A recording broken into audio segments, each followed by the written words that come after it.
আছেন সোনার মদিনায় আল্লাহুম্মা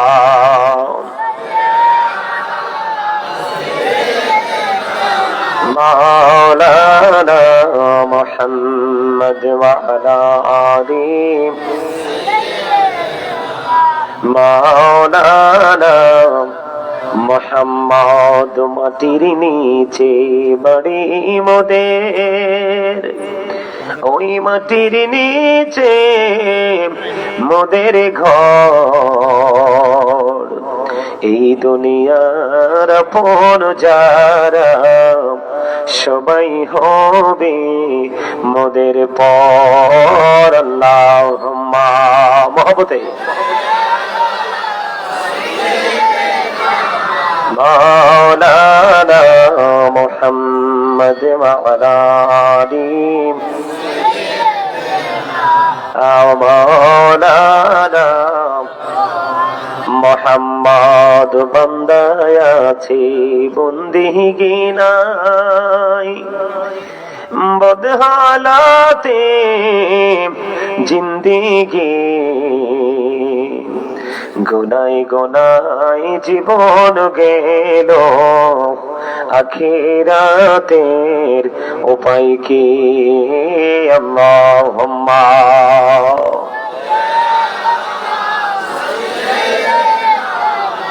মহব্বতে মুহাম্মদ ওয়া আলা আলি মাওলানা মুহাম্মদ কাফনের কাপড় পড়তে হবে পরনের কাপড় থাকবে না ধনী বলো গরিব বলো আজরাইল কাউকে ছাড়বে না আল্লাহুম্মা সাল্লি আলা মাওলানা ওয়া আলা আলি মাওলানা মুহাম্মদ লা ইলাহা ইল্লাল্লাহ লা ইলাহা লা ইলাহা ইল্লাল্লাহ লা ইলাহা হায়রে কত সুন্দর মদিনা কেমনে যাব জানি না হায়রে কত আহা কেমনে যাব জানি না হায়রে দয়া করো দয়াল আল্লাহ দয়া করো নসিব করো মদিনা লা ইলাহা ইল্লাল্লাহ লা ইলাহা লা ইলাহা লা ইলাহা হায়রে নামাজে রোজা ছাইরো না মা বাবাকে ভুইলো না হায়রে নামাজে রোজা ছাইরো না মা বাবাকে ভুইলো না হায়রে জান্নাতবাসী হইতে চাইলে জান্নাতবাসী হইতে চাইলে প্রাণ ভরে করো সাধনা লা ইলাহা ইল্লাল্লাহ লা ইলাহা লা ইলাহা ইল্লাল্লাহ লা ইলাহা তুমি কাহুরে বানাইলা সফিউল্লাহ তুমি কাহুরে বানাইলা নজিউল্লাহ মোর নবীকে বানাইলা তুমি মোর নবীকে বানাইলা তুমি নূর মুহাম্মদ সাল্লাল্লাহু লা ইলাহা ইল্লাল্লাহ লা ইলাহা লা ইলাহা ইল্লাল্লাহ মুহাম্মাদুর রাসূলুল্লাহ সাল্লাল্লাহু আলাইহি ওয়াসাল্লাম। আল্লাহ আল্লাহ আল্লাহ আল্লাহ আল্লাহ আল্লাহ আল্লাহ আল্লাহ আল্লাহ আল্লাহ তুম করে নাহ গো দয়াল করিও না তোমার প্রেমের আলোয় ভরে, তোমার প্রেমের আলোয় ভরে দাও গো মনের ঘর। আল্লাহ আল্লাহ আল্লাহ আল্লাহ মাশাআল্লাহ আল্লাহ আল্লাহ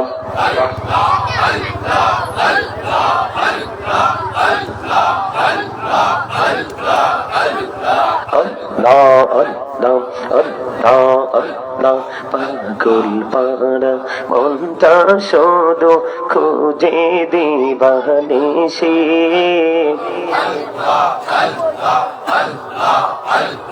কেমন করে বলবো গো দয়াল, কেমন করে বলবো গো দয়াল তোমায় ভালোবাসি। আল্লাহ আল্লাহ মাশাআল্লাহ আল্লাহ আল্লাহ আল্লাহ আল্লাহ আল্লাহ আল্লাহ আল্লাহ নিঝুম রাতে একলা যখন ভাবি তোমায় নিয়ে, হৃদয়টাকে শীতল করে, হৃদয়টাকে শীতল করে চোখের জল দিয়ে। আল্লাহ আল্লাহ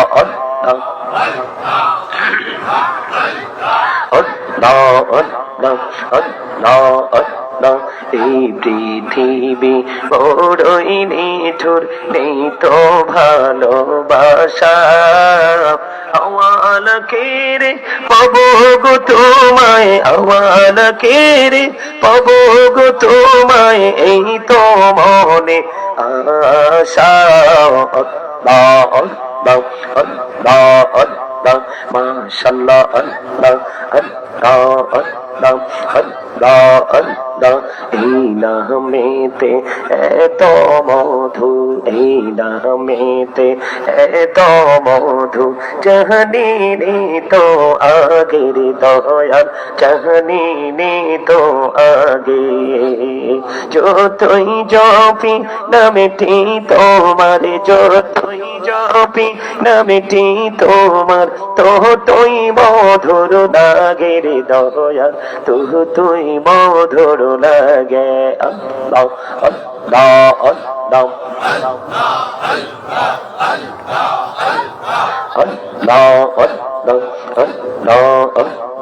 প্রেমের আলাপ কহুরে গো নবী মেহরা যেতে যাইয়া, প্রেমের আলাপ কহুরে গো নবী মেহরা যেতে যাইয়া। দয়াল প্রভু দিলেন মেরাজ, দয়াল প্রভু দিলেন মেরাজ মুমিনের লাগিয়া। আল্লাহ আল্লাহ আল্লাহ আল্লাহ আল্লাহ আল্লাহ আল্লাহ মাশাআল্লাহ আল্লাহ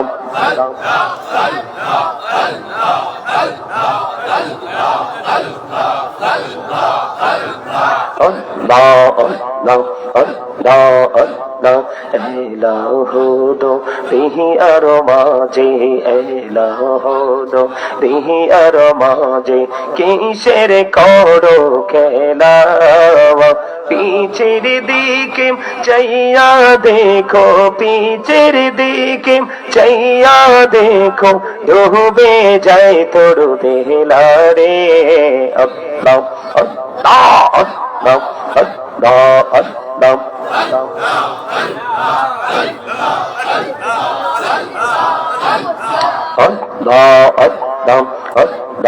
আল্লাহ দেখা হইলেন আল্লাহর আলিম গৌসুল আজম নামজার শনি, বেলায়েতের আলোয় ভরলো, বেলায়েতের আলোয় ভরলো পাখি ভবে বাগদা তো আল্লাহ আল্লাহ আল্লাহ আল্লাহ আল্লাহ দেখা হইলেন আল্লাহর আলিম শাহজালাল নামজার শোনে সরে মহানদী পরে হয়ে যায় সরে মহানদী পরে হয়ে যায় বিছানা যার পাহাড় আল্লাহ আল্লাহ আল্লাহ ঢেকা হইলেন আল্লাহর আলিম আমানত শাহ নামজার শোনে রহমান দিয়ে বানায় নৌকা রহমান দিয়ে বানায় নৌকা সইনা হয় বাকো আল্লাহ আল্লাহ আল্লাহ লা ইলাহা ইল্লাল্লাহ মুহাম্মাদুর রাসূলুল্লাহ সাল্লাল্লাহু আলাইহি ওয়াসাল্লাম। সকলে বলুন আলহামদুলিল্লাহ। সম্মানিত উপস্থিতি, সম্মানিত উলামায়ে কেরাম, আমন্ত্রিত অতিথিবৃন্দ, দাড়িপাকা আমার মুরব্বী বাবারা, যুবক ভাইয়েরা, পর্দার অন্তরালে রয়েছেন আমার মা বোনেরা, বিশেষ করে আজকে দনেশ্বর মধ্যপাড়া বাইতুন নূর জামে মসজিদ ও যুব ঐক্য পরিষদের উদ্যোগে আমিরুস সালিহিন আলহাজ হযরত মাওলানা মোহাম্মদ নেসারউদ্দিন ওলিউল্লাহ পীর সাহেব কেবলার শুভ আগমন উপলক্ষে আজকের এই 26তম ওয়াজ ও দোয়ার মাহফিলের আয়োজন করা হয়েছে। যারা আজকে টাকা দিয়ে, পয়সা দিয়ে, অর্থ দিয়ে, বুদ্ধি দিয়ে, শ্রম দিয়ে, সার্বিক সহযোগিতার মাধ্যমে এবং আপনাদের উপস্থিতির মাধ্যমে আজকে যারা এই জান্নাতের বাগান সাজিয়েছেন, সকলের প্রতি আমার সালাম। আসসালামু আলাইকুম ওয়া রাহমাতুল্লাহি ওয়া বারাকাতুহু। সম্মানিত উপস্থিতি, আমি আপনাদেরকে বলি, এটা কোনো শুটিং স্পট নয় যে আপনি শুটিং দেখতে আসছেন। এটা কোনো দর্শনীয় স্থানও নয় আপনি যে দর্শনার্থী হিসাবে এটাকে দর্শন করার জন্য এসেছেন। এটা হলো জান্নাতের বাগান। কি এই যে আপনারা জিকির করলেন, এই 2-4 জন মানুষ ছাড়া কারোর জিকিরই সুন্দর হয় নাই। জিকিরের মধ্যে যে একটা জজবা থাকার কথা, প্রেম থাকার কথা। মৌমাছি যখন স্থান ত্যাগ করে দেখেননি, আওয়াজ শোনেননি, তাদের আওয়াজের মধ্যে কোনো ধরনের বেশ কম হয়নি, 19-20 হয়নি। তাদের আওয়াজটা থাকে অত্যন্ত প্রেমময়, মানে মধুফুক। আমরা মধুফুক বলি, কি ফুক? মধুফুক যখন গুনগুন করে স্থান ত্যাগ করে, দেখেন ওদের আওয়াজ মনোমুগ্ধকর, 19-20 নাই। আমরা তো আজকে আল্লাহ রাসূলের প্রেমের বাগানে মৌমাছি হয়ে এসেছি মধু আহরণ করার জন্য।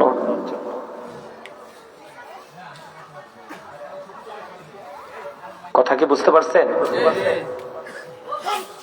আমার কথা আপনারা বুঝতে পারছেন?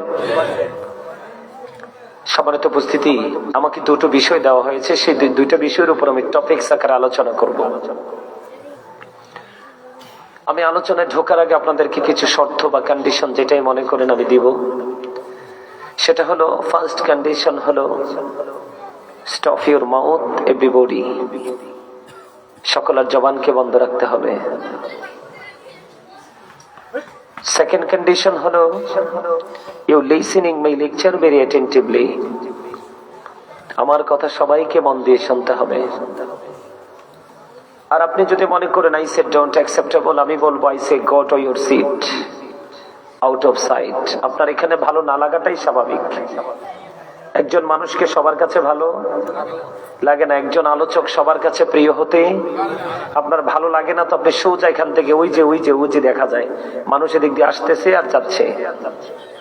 আপনাদের যদি ভালো না লাগে আপনারা সোজা বের হয়ে চলে যাবেন, কারণ এটা একটা ক্লাস। এটা কি? আপনারা যারা উপস্থিত হয়েছেন, আপনারা অনেক জ্ঞানী, অনেক পয়সাওয়ালা, অনেক ধনী, অনেক, আমি মনে করি আপনারা অনারেবল পারসন।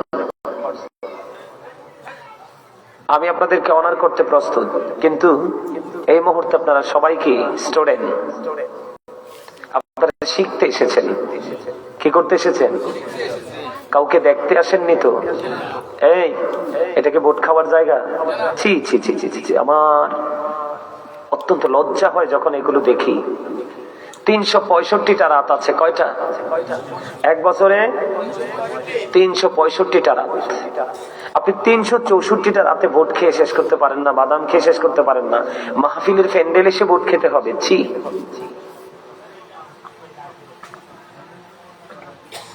শোনেন, আমরা এসছে নামের মুসলমান। আমরা কি নামের মুসলমান? আপনারা দেখেন কয়টা ছেলের মাথায় টুপি আছে, আপনারা দেখেন।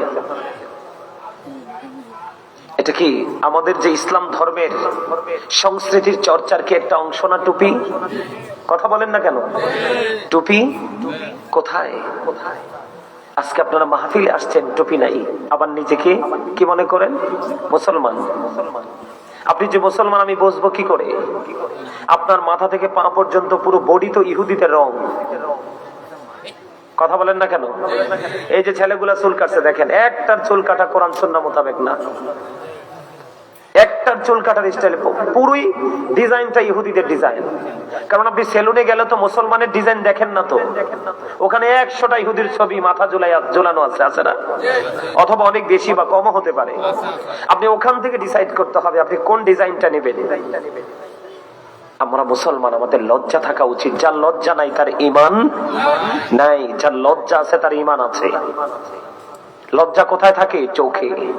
লজ্জা কোথায় থাকে? কথা বলেন না। আমার কথা রাগ হলে কিছু করার নাই।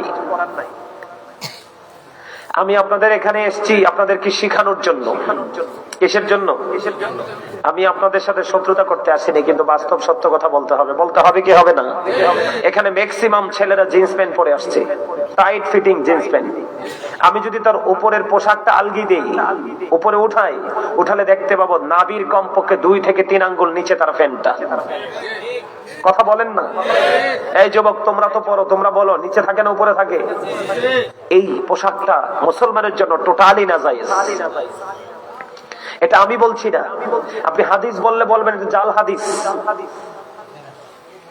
আপনি বলবেন এই হাদিস সহিহ না। আল্লাহ রাব্বুল আলামিন কোরআনে বলেছেন, ইয়া বানি আদম কদ আনজালনা আলাইকুম লিবাসান ইউওয়ারি সাওআতিকুম ওয়ারিশান ওয়া লিবাসুত তাকওয়া যালিকা খায়র। আল্লাহ আদম সন্তানের জন্য 3 শ্রেণীর পোশাক দিয়েছে। কয় শ্রেণী? এগুলো আমার ওয়াজ না, আমি জাস্ট আপনাদেরকে মানে বুঝাচ্ছি, দেখাচ্ছি যে আপনাদের অন্যায়গুলো কি, যেটা আপনার সাথে আছে যে অন্যায়গুলো, এই সাথের অন্যায়গুলো তুলে ধরছি। আল্লাহ মানুষকে 3 শ্রেণীর পোশাক দিয়েছে। কয় শ্রেণীর? একটা লজ্জাস্থান ঢাকার পোশাক, আর একটা সাজের পোশাক, আর একটা তাকওয়ার পোশাক। কিসের পোশাক? এই দেখেন আমার যে পোশাকটার দিকে আপনারা তাকান, আমার পোশাকটার দিকে একটু ভালো করে তাকান। আমার পোশাকটা সুন্দর না অসুন্দর? শুধু সুন্দর না, অনেক সুন্দর। এই পোশাকটা লন্ডন থেকে আসছে। কোত্থেকে?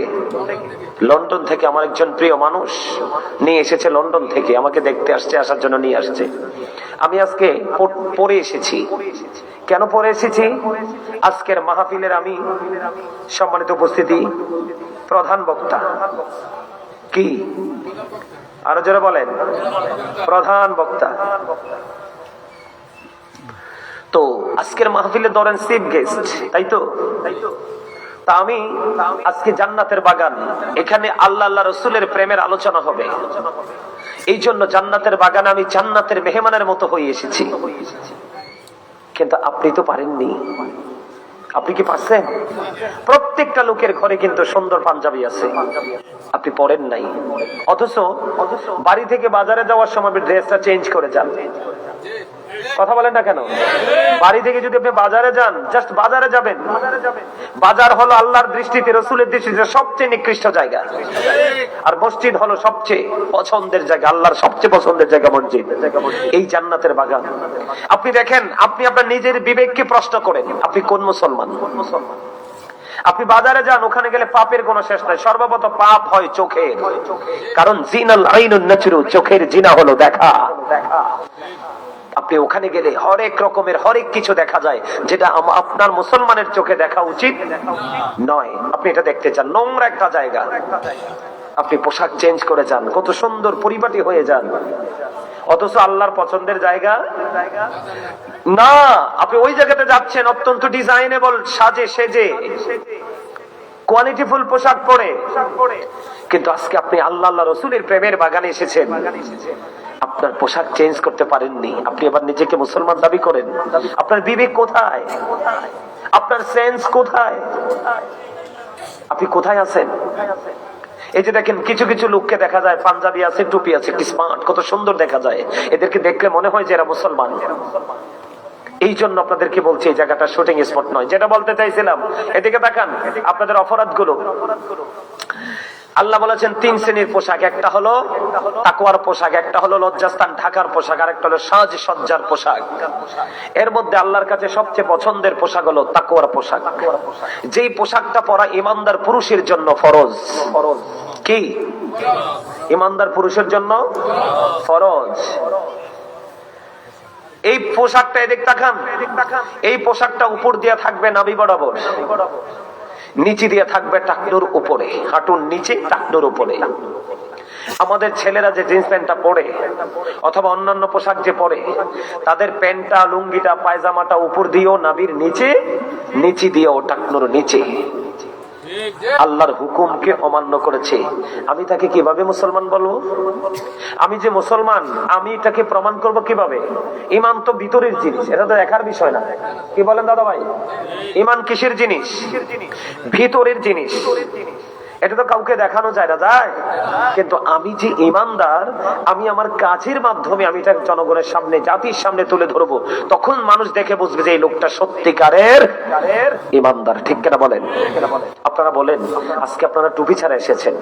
সুন্নাত, এটা একটা জান্নাতের বাগান, যেখানে আসলে গুনাহ ঝরে যায়, নেক যুক্ত হয় আমল নামায়। এমন একটা পরিবেশে এসেছেন, আপনাদেরকে দেখলে কেউ বলবে না জান্নাতের মেহমান। দেখবেন রাস্তায় যখন ধরেন 344 দ্বারা জারি হয়ে আছে, সাপোজ কথার কথা, দেখবেন এখনকার যুগের ছেলেরা যেভাবে চলে, ম্যাক্সিমাম ছেলেকে দেখলে গুন্ডাদের মতো লাগে। ওমা কথা কন না, কিনলে বল বলছি, মানে দাড়ির দিক যে কি করে, চুলের যে কি করে, মাথার এদিক দিয়ে লাল, এদিক দিয়ে সাদা, কারুরটা বাবুই পাখির বাসা, কারেরটা ধান ঝাড়ার কুলার মতো, আবার কারো মাথা 3 তালা 4 তালা ভবনের মতো, আছে না নাই? এদেরকে দেখলে কি মুসলমানের বাচ্চা মনে হয়? আপনি সালাম দিবেন? কারণ কোন বেঈমানকে সালাম দেওয়া জায়েজ নাই। অথচ মুসলমান পরিচিত হোক অপরিচিত হোক, দেখা মাত্রই তাকে সালাম দিয়ে দিতে হবে। এখন আপনার টুপিও নাই, পাঞ্জাবে না, চুল কাটার স্টাইল, পোশাক পরার স্টাইল পুরো ইহুদিদের স্টাইল। আপনি তো হতভাগা, আপনাকে কেউ সালাম দিবে না। কথা বলেন না কেন? আরে জোরে। এই যে পোশাকটা পরা, এটা কি ইমানদারের জন্য ফরজ। এখন এইভাবে কি আমরা পোশাকটা পরতে পারছি? পারি নাই। এটা কি আমাদের জন্য, এটা কি অপরাধ কিনা বলেন? আরো জোরে বলেন, অপরাধ কিনা? আরো জোরে। অনেকেই আছে দাড়ি রাখতে পারে, কোনো সমস্যা নেই, কিন্তু দাড়ি রাখে না। আপনার জীবনে যাওয়ার সময় কিচ্ছু নিয়ে যেতে পারবেন না, কিন্তু দাড়িগুলো নিয়ে যাবেন। নবীর সুন্নাহ। কোথায় গেল মুসলমানের চরিত্র? এই যে মুরব্বী মানুষগুলো আছে, এই যে এখানে আছে, এই মুরব্বী মানুষগুলোর সিনায় আল্লাহ রসুলের প্রেমে ভরা। আর বর্তমান প্রজন্মের ম্যাক্সিমাম যুবক যুবতী হিংসা, নোংরামি আর আত্মগরিমায় ভরা। ঠিক কিনা বলেন? আরে যারা বলেন, এখনকার ছেলেদের কাছে কি ইসলাম আছে? আপনাদেরকে দেখলে সালাম দেয়? সালাম দাও, তোমরা দাও না? এরা তো শিখছে না, সালাম দিবে কোত্থেকে? জানলে না সালাম দিত? এরা জানে কোনটা? জানেন? এটা কি? এটাকে সবাই চিনে মোবাইল হিসাবে, আমি চিনি বিষাক্ত সাপ হিসাবে। কারণ এই সাপের ছোবলে চোখ শেষ, কান শেষ, ব্রেন শেষ, হৃদয় শেষ, পবিত্র রাস্তা থেকে টোটালি এখনকার ছেলেরা বের হয়ে গেছে। ওমা কথা কন না কেন? এখনকার ছেলেরা কি পবিত্র আর অপবিত্র বোঝে? বোঝে না। এখন মা বাবাও তো মনে করে ছেলেরে বিদেশ পাঠাই দিছি, টাকা কর্ম কামাই করতেছে, খাচ্ছে শেষ। এই পৃথিবীতে কোন বিষাক্ত প্রাণী যদি কামড়তে বিষ নামাতে পারবেন, কিন্তু এই সাপের বিষ, কোন সাপের বিষ? এই সাপের বিষ যদি কারো অঙ্গে ঢুকে যায়, এই সাপের বিষ নামানোর ওঝা এই পৃথিবীতে আর আসবে কিনা আমার জানা নাই। সম্মানিত উপস্থিতি, আমার কথা ভালো লাগবে না অনেকের কাছে, কারণ হক কথা একটু তিতা। আল হাক্কু মুররুন, হক কথা তিতা। আল্লাহ বলেছেন যদিও তিতা হয়, আকুলু কাউলান সাদীদা, সে দা রাইট থিং, সত্য কথা বলো, সঠিক কথা বলো, জোরে কোন সুবহানাল্লাহ। সম্মানিত উপস্থিতি, আমার দিকে তাকান, একদম চুপচাপ হয়ে বসবেন। কি হয়ে? নিবিড় ভাবে বসবেন যদি শোনার ইচ্ছা থাকে। আমি আপনাদেরকে বলি, আমাদের সকাল থেকে বিকেল, জীবনের শুরু থেকে শেষ, আমাদের প্রত্যেকটা জায়গায় ইসলামের এগেইনস্টে দাঁড়িয়ে আমরা কাজ করছি। এটার কারণ কি জানেন? আজকের মানুষ চরিত্রহীন, ক্যারেক্টারলেস। ঠিক না ঠিক? কেন?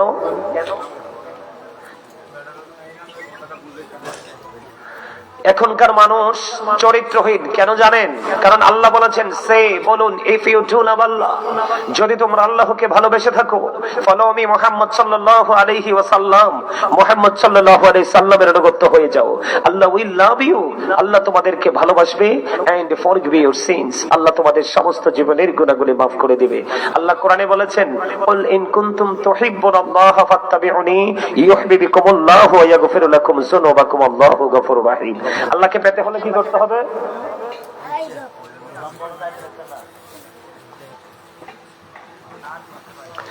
আল্লাহকে পেতে হলে কি করতে হবে? রাসূলের কাছে যেতে হবে। কেন যেতে হবে? আমার দিকে তাকান।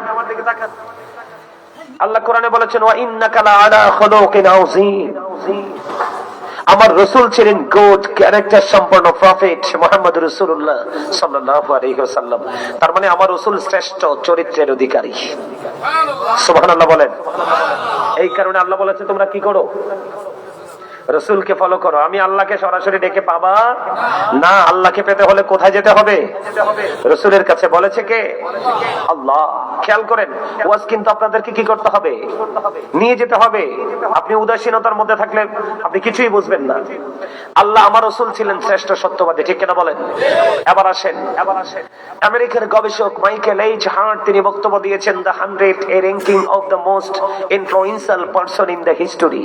তিনি 100 জন প্রভাবশালীর তালিকা করেছেন। ইনফ্লুয়েন্সিয়াল দ্বারা আপনার আমার প্রাণের রাসূলকে শ্রেষ্ঠ প্রভাবশালী হিসেবে আখ্যায়িত করেছেন।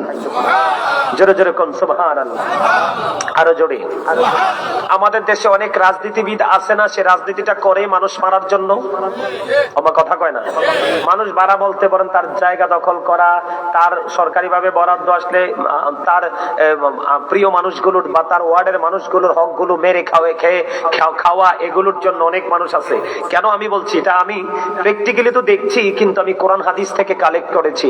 আমার রাসূল বলে গেছেন, characterless people will come in national power. চরিত্রহীন লোক জাতীয় ক্ষমতায় যাবে কিয়ামতের আগে। যখন চরিত্রহীন লোক জাতীয় ক্ষমতায় যাবে, মানে যে ব্যক্তি চেয়ারের যোগ্য না সেই ব্যক্তি চেয়ারে চলে যাবে, তখনই মনে করবেন যে কিয়ামত খুব কাছে। নাউজুবিল্লাহ বলেন না? আরে জোরে বলেন। আমি আমার ব্যক্তিগত একটা বক্তব্য আপনাদের সামনে তুলে ধরতে চাই। আমার ব্যক্তিগত বক্তব্য হলো, I love my country and country's people. আমি দেশকে ভালোবাসি এবং দেশের মানুষকে ভালোবাসি। সুবহানাল্লাহ বলবেন না? আরো জোরে বলেন না? আরো জোরে। আমি আমার দেশকে ভালোবাসি এবং দেশের মানুষকে ভালোবাসি। যারা নেতা হয় তাদেরও কিন্তু আমার মতো সে বক্তব্যটা দেওয়ার উচিত ছিল। কথা বলেন না কেন? তাদেরও আমার মতো বক্তব্য দেওয়ার উচিত ছিল যে I love my country and country's people. আমি আমার দেশকে ভালোবাসি এবং দেশের মানুষকেও ভালোবাসি। এটা একজন রাজনীতিবিদের বক্তব্য হওয়ার কথা ছিল, কিন্তু এই রাজনীতিবিদের বক্তব্যটা কেন এমন হচ্ছে না জানেন? এটা না হওয়ার কারণ হলো, ওই যে ডক্টর আহমদ পেয়ারা বাগদাদি পীর সাহেব কেবলা, যিনি বসরা ইউনিভার্সিটির লেকচারার ছিলেন, তিনি বলেছেন, of all the great religious personalities of all prophet Muhammad রাসূলুল্লাহ সাল্লাল্লাহু আলাইহি ওয়াসাল্লাম ওয়াজ দ্য মোস্ট সাকসেসফুল। আওয়াজ তুলে তুলে বলেন না সুবহানাল্লাহ। ডক্টর আহমদ পেয়ারা বাগদাদি পীর সাহেব কেবলা তিনি বলে দিয়েছেন, পৃথিবীতে যত নবী রাসূল এসেছে, রাজনীতি থেকে ইমামতি, ইমামতি থেকে রাজনীতি, প্রত্যেকটা জায়গায় আমার নবী সবচেয়ে সফল, মোস্ট সাকসেসফুল, সবচেয়ে বেশি সফল। র্যাঙ্কিং এ আমার রাসূলের কাছে যাওয়ার মতো কারো কোনো দুঃসাহস নেই। আমরা সেই নবীর উম্মত, কিন্তু আমরা কেন অন্য সকল উম্মতের চাইতে উত্তম চরিত্রের হতে পারলাম না? ওই যে রাসূলকে ফলো করছি না, এই জন্য। তাই তো আমার রাসূল ছিলেন শ্রেষ্ঠ চরিত্রের অধিকারী, আমরা কিন্তু সেই শ্রেষ্ঠ ক্যারেক্টার গুড ক্যারেক্টার সম্পন্ন পারসন আমরা হতে পারিনি, তার কারণ আমরা রসুলকে ফলো করতে পারি না। এটার নাম মুসলমান নয়, এটার নাম সুন্নি জামাত নয়। এই নাম দিয়ে আপনি কতদিন চলবেন? আমার রসুল বলে গেছেন আহলুস সুন্নাহ ওয়াল জামাত ইজ দ্য বেস্ট পার্টি। আমার রসুল বলেছেন সুন্নি জামাত হলো শ্রেষ্ঠ দল। এই দলকে আল্লাহ বলবেন ইউ গো টু প্যারাডাইস, তোমরা জান্নাতে চলে যাও। আর যারা এই দলকে উপেক্ষা করে অন্যত্রে চলে যাবে তাদের জন্য বরাদ্দ you have to go to hell, তোমাদেরকে মাস্ট বি চলে যেতে হবে জাহান্নামে। আওয়াজ তুলে বলেন নাউজুবিল্লাহ। আমার কথা কি আপনারা স্পষ্ট বুঝতেছেন? এখন আমাদের দেশের মানুষ, ম্যাক্সিমাম মানুষ এটার মাধ্যমে মিথ্যা কথার এক ছড়াছড়ি সমাজের মধ্যে প্রবল বেগে ছড়ছে, ঠিক কিনা বলেন? কোনটার মাধ্যমে? আরো জোরে। আপনি আছেন কোথায়? দনিশ্বরে। আপনার বন্ধু কিন্তু অস্থির হয়ে গেছে আপনার জন্য। আপনি আছেন দনিশ্বরে, আপনি বলতেছেন দোস্ত আমি বরুড়াতে আছি। কথা বলেন, বাস্তব কিনা? আমার রাসূল বলেছেন মানুষ হাসতে হাসতে এমন পাপ করে ফেলে যে পাপ মানুষকে মাসরিক থেকে মাগরিব পর্যন্ত জাহান্নামের দিকে এগিয়ে নিয়ে যায়। নাউজুবিল্লাহ বলেন। মাসরিক থেকে মাগরিব মানে বুঝছেন পৃথিবীর এক প্রান্ত থেকে আরেক প্রান্ত পর্যন্ত যতটুকু ডিস্টেন্স, যতটুকু দূরত্ব, অতটুকু সমপরিমাণ রাস্তা মানুষ জাহান্নামের দিকে এগিয়ে যায়। আপনি যে হাসতে হাসতে কথাটা বলে ফেললেন, কতটুকু অন্যায় করেছেন আপনি কি জানেন? জানেন না। কারণ একটা ব্যক্তি যখন মিথ্যা কথা বলে, মিথ্যা কথা বলার কারণে তার মুখ থেকে এত বেশি দুর্গন্ধ বের হয়, তার সিকিউরিটি হিসেবে যে ফেরেশতা আল্লাহ দুনিয়াতে পাঠিয়ে দিয়েছে, এই ফেরেশতা তার এই দুর্গন্ধ সহ্য করতে না পেরে সে তার কাছ থেকে 1760 গজ দূরে গিয়ে অবস্থান করে। আওয়াজ করে কোন নাউজুবিল্লাহ। মিথ্যাবাদীর আরেকটা নাম হলো মুনাফিক। মিথ্যাবাদের আরেকটা নাম কি? মুনাফিক। ইন্নাল মুনাফিকিনা ফি দারকিল আসফালি মিনান নার। আমার রাসূল আল্লাহ বলেছেন the hypocrites will be in the lowest phase of hell. মুনাফিকরা জাহান্নামের একবারে সর্বনিম্ন স্তরে থাকবে। আর এদিক দিয়ে হাদিস শরীফের মধ্যে এসেছে আমার রাসূল বলেছেন believers love the profit, hypocrites don't love the profit. আমার রাসূল বলেছেন ঈমানদাররা আমি রাসূলকে ভালোবাসবে আর মুনাফিকরা আমি রাসূলকে ভালোবাসবে। জোরে কোন নাউজুবিল্লাহ। আপনারা কি আমার কথা খারাপ লাগে নাকি শুনতে ভালো লাগে? সবার কাছে ভালো লাগে? কার কার কাছে ভালো লাগে দুই হাত উঁচু করে দেখান। সোজা করে এইভাবে, আরো সুন্দর করে।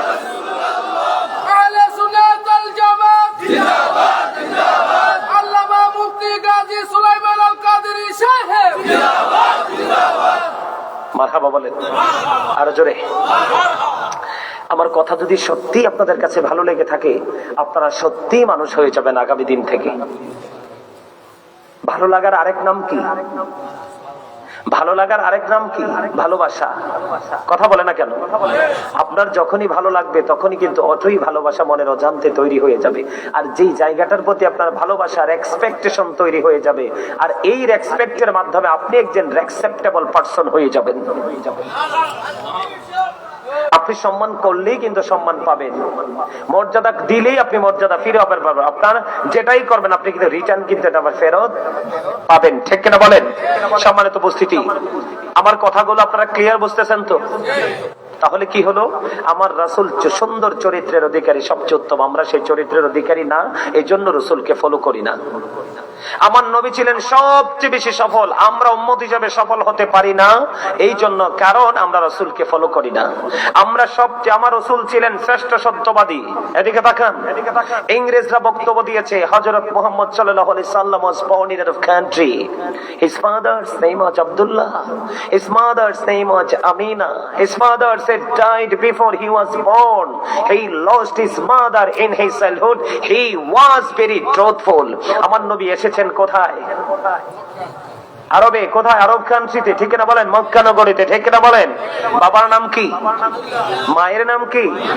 দুনিয়াতে তিনি আগমন করার আগে বাবাকে হারিয়েছেন, শিশুকালেই তিনি তার মাকে। তারপরেও তিনি ছিলেন হি ওয়াজ ভেরি ট্রুথফুল, তিনি ছিলেন শ্রেষ্ঠ সত্যবাদী। আজকে আমরা কি শ্রেষ্ঠ সত্যবাদী হতে পেরেছি? আরে সবচেয়ে বেশি লজ্জাজনক কথা হলো একটা সন্তান তার বাবা মার সাথে পর্যন্ত মিথ্যা কথা বলে। কতটা দুঃখের! কতটা আফসোসের। আমি কি তাদেরকে মুসলমান বলবো? আরো জোরে বলেন না। এখনকার মুসলমানের মুসলমানিত্ব আছে? আপনার পাল্লার কাছে গিয়ে দেখেন, পাল্লি মানে বাংলা কথা যেটা পাল্লি, পাল্লির কাছে যাইয়ে দেখেন, ওইখান থেকে আপনি সহজে জিততে আসতে পারবেন না। পারা যাবে? কথা বলেন, পারা যাবে? প্রত্যেকটা সেক্টরে অসভ্যতা, দুর্নীতি। অথচ আল্লাহ সূরা রহমানের মধ্যে কি বলেছেন? ওয়াকিমুল ওয়াজনা বিল কিসতি ওয়ালা তুখসিরুল মিজান। জোরে কন্না সুবহানাল্লাহ। সম্মানিত উপস্থিতি, আমরা যারা রিচ ম্যান আছি সমাজের মধ্যে, সোশ্যাল প্ল্যাটফর্মে যারা আছি, আমরা যারা রিচ ম্যান আছি, তার মানে ধনী মানুষ, এই ধনী মানুষগুলোর উচিত হলো গরিব অসহায়কে সহযোগিতা করা, তাদের পাশে থাকা। ঠিক কিনা বলেন? We should be beside the helpless people of the country. আমরা দেশের অসহায় মানুষগুলোর পাশে থাকা উচিত। ঠিক কিনা বলেন? কিন্তু এখন কি আমরা থাকছি? আরো জোরে বলেন, থাকছি? আমার রাসূল শ্রেষ্ঠ সত্যবাদী ছিলেন, আমরা কি সত্যবাদী আছি? এই এখন কি আমাদের মাঝে সুখ আছে? নাই। সুখ যেন সোনার হরিণ, তাকে খুঁজি আমরা পাচ্ছি না। দেখছি কিন্তু তাকে টাচ করতে গেলে সেই ধরাছোঁয়ার বাইরে চলে যায়। কেন চলে যায়? চলে যাওয়ার মানেটা কি? সেটার কারণ কি? কেন চলে যাচ্ছে সেই সুখ? অচিন দেশে কেন দেশে হারিয়ে যাচ্ছে? সেটার কারণ হলো আমরা সুখ পাওয়ার মতো কাজ। আমি আপনাদেরকে এক্সাম্পল দিই। আপনি জব সেক্টরে আছেন, ধরেন যেই কোন একটা ছোট হোক বড় হোক একটা কোম্পানিতে আপনি আছেন। এদিকে তাকান, আপনি কোম্পানিতে গেলেন ঠিকই, কিন্তু কাজ বিকেলে কি বেতন পাবেন? আপনি দুনিয়াতে এসেছেন ঠিকই, কিন্তু আপনি যিনি আপনাকে পাঠিয়েছে আপনি কিন্তু তিনাকে ভুলে গেছেন। আল্লাহ কি বলে? ওয়ালিল্লাহি মা ফিস সামাওয়াতি ওয়া মা ফিল আরদ ওয়া ইলাল্লাহি তুরজাউল উমুর। আসমান জমিনে যা আছে সবকিছু আল্লাহর, একদিন সবকিছু আল্লাহর কাছে ফিরে যাবে। সবচেয়ে বড় কথা হলো অল মেন উইল ডাই, সকল মানুষকেই মরতে হবে। হবে কি হবে না? এই আপনারা কি বিরক্ত হন? তো বিরক্ত না হলে কথা বলেন না কেন? আওয়াজ দিয়ে কথা বলতে হবে। আল্লাহ তো আপনাকে ভোট খাওয়ার জন্য জবান দেয়নি, বাদাম খাওয়ার জন্য জবান দেয়নি। আপনার এই মাহফিলে এসে বিরিয়ানি নিয়ে মজা করে বিরিয়ানি খাওয়ার জন্য আল্লাহ আপনাকে জবান দেয় নাই। আল্লাহ বলেছেন, remember me then I will remember you, ফাযকুরুনি আযকুরুকুম। তোমরা আমাকে স্মরণ করো, আমি তোমাদেরকে স্মরণ করব। অতএব আল্লাহ আপনাকে আমাকে জবান দিয়েছে মাওলার জিকির করার জন্য। আর জিকির করলে লাভ হবে কি? জিকির ইজ দ্য হার্ট মেডিসিন। সায়েন্টিফিকদের বক্তব্য, জিকির হলো হার্টের ওষুধ। যত বেশি জিকির করবেন তত বেশি হার্ট স্ট্রং, ভালো থাকবে। আর হার্ট যত ভালো, একটা মানুষ তত সুস্থ। এখন আপনার আমার মাঝে সুখ নাই কেন? একটা প্রশ্ন কি আসেন আপনার আমার মাঝে? কেন সুখ নাই জানেন? আমরা জালেম। কি আমরা? কি জালেম? আমরা অত্যাচারী। এটা আমি বলছি না, সূরা ইউনূস 44 নম্বর আয়াত আল্লাহ বলেছেন, ইন্নাল্লাহা লা ইয়াজলিমুন নাসা শাইয়্যান ওয়ালাকিন্নান নাসা আনফুসাহুম ইয়াজলিমুন। আল্লাহ বলেছেন, আল্লাহ বান্দার উপর অত্যাচার করে না, বান্দা নিজেই নিজের উপর অত্যাচার করে। জোরে জোরে কর নাউযুবিল্লাহ। ওয়াল্লাহু লা ইউহিব্বুজ জালিমিন। যারা অত্যাচারী, আল্লাহ বলেছেন আল্লাহ অত্যাচারীকে পছন্দ ভালোবাসেন না। আল্লাহ বলেছেন, ওমালিজ জালিমিনা মিন আনসার। জালেমরা যখন বিপদে পড়ে যাবে, আল্লাহ বলেছেন আমি আল্লাহ তাদের জন্য কোন সাহায্যকারীও রাখি নাই। যাবেন কোথায়? এই ফলো মি। আমার আল্লাহ বলতেছি, দুনিয়াতে বিপদে পড়লে আপনাকে কেউ না কেউ উপকার করতে চলে আসে। আসে না? কথা বলেন না, আসে না? অভাবে পড়লে কেউ না কেউ টাকা হাওলাত দেয় না? দেয় তো, কিন্তু ওপারে হবে অত্যন্ত ভয়ঙ্কর। আল্লাহ বলেছেন, লা ইয়ামুতু people will not die that day. সেদিন মানুষ মরতে পারবে না। আল্লাহ বলেছেন, ফিহা ওয়ালা ইয়াহইয়া people will not be able to live that day. সেদিন মানুষগুলো বাঁচতে পারবে না। আল্লাহ বলেছেন, ওমা হুম আনহা বিগাইবিন people will not be able to escape that day. সেদিন মানুষগুলো সেখান থেকে পালাতেও পারবে না। নাউযুবিল্লাহ বলেন না।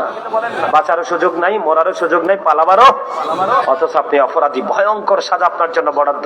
এই জন্য বললাম, আপনার আমার চারপাশে বিপদ, আমরা সুখে নাই। কেন নাই? কারণ দ্য ভার্চুয়াস আর হ্যাপি, ধার্মিকরাই সুখী। আমরা ধার্মিক হতে পারিনি।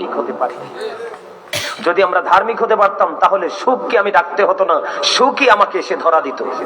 তবে সবাই যে দুঃখে আছে এমন নয়। যারা সত্যিকারের আল্লাহ ওয়ালা, তাদের কাছে গিয়ে দেখেন তারা আসলে অনেক শান্তিতে আছে। কথা বলেন না কেন? আরো জোরে কর না, আরো জোরে। ধার্মিকরাই কি সুখী। মনে রাখবেন, এদিকে তাকান। Islam is not only a religion but also complete code of life. ইসলামের মধ্যে আপনার আমার পরিপূর্ণ এবং পূর্ণাঙ্গ জীবন ব্যবস্থা আছে। তার কারণ ইন্নাদ দীনা ইনদাল্লাহিল ইসলাম, ইসলাম হলো আমার আল্লাহর মনোনীত ধর্ম। জোরে কোন সুবহানাল্লাহ। আমরা যুবকরা কিন্তু এখন আর ইসলামের রঙে রঙিন হইনি, আমরা রঙিন হয়েছি ইহুদিদের রঙে। কথা বলেন না কেন? কার রঙে? ইহুদিদের রঙে। পোশাক আশাক, কথা বার্তা, চাল চলন, ডিজাইন সবকিছু ইহুদিদেরকে দেখে আমরা ফলো করি, ঠিক না বলেন? ইহুদি সম্পর্কে আল্লাহ কোরআনে কি বলেছে? যুবক তোমরা শোনো, রাগ হলো কিচ্ছু করার নাই, আই ডোন্ট কেয়ার। আমার আল্লাহ বলতেছে তোমরা যাদেরকে ফলো করছো, আল্লাহ বলতেছেন ওয়াইদাতিল কাফিরিন, আল্লাহ তোমরা যাদেরকে ফলো করছো তাদের জন্য আল্লাহ জাহান্নাম বরাদ্দ করেছে। নাউজুবিল্লাহ। এরপর আল্লাহ রাব্বুল আলামিন বলেছেন মুসলমানদেরকে ইন্নাল কাফিরিনা কানু লাকুম আদুওয়াম মুবিনা, the heretics are the eternal enemy of the believers. ঈমানদাররা হলো, ঈমানদারের প্রকাশ্য শত্রু হলো বেঈমান কাফেরেরা। জোরে জোরে বলেন নাউজুবিল্লাহ। আর জোরে বলেন। আমি সত্য বলছি না মিথ্যা বলছি? যুবক তোমরা বলো, সত্য না? দেখবেন এখনকার ছেলেরা মেয়েরা কিভাবে যে চলে। সম্মানিত উপস্থিতি, যেটা বলতে চেয়েছিলাম, আপনার আমার কাছ থেকে সুখ চলে গেছে, এটার জন্য দায়ী আমরা নিজেরাই, তাই তো? এর মধ্যে আমাদেরকে দেখান, আমাদেরকে হালাল পথে উপার্জন করতে বলেছেন না আল্লাহ হারাম পথে? ইমানদারের জন্য হারাম কিছু বৈধ নেই। আরো জোরে বলেন, বৈধ নেই? বৈধ না। আপনার অশান্তির একটা বড় কারণ, অশান্তির একটা বড় কারণ বন্ধুরে আমার। এই জন্য আমি আজকে আলোচনার শিরোনাম দিয়েছি ইয়া আইয়ুহাল্লাযীনা আমানু কু আনফুসাকুম ওয়া আহলিকুম নার। আমার আল্লাহ বলেছেন O believers save yourself and your families from the fire. আমার আল্লাহ ইমানদারকে বলেছেন, এই ইমানদারেরা, ও ইমানদারেরা, তুমি জাহান্নাম থেকে বাঁচো এবং তোমার পরিবার আহলকেও জাহান্নাম থেকে বাঁচাও। আল্লাহ কাকে বলেছেন? ইমানদারকে।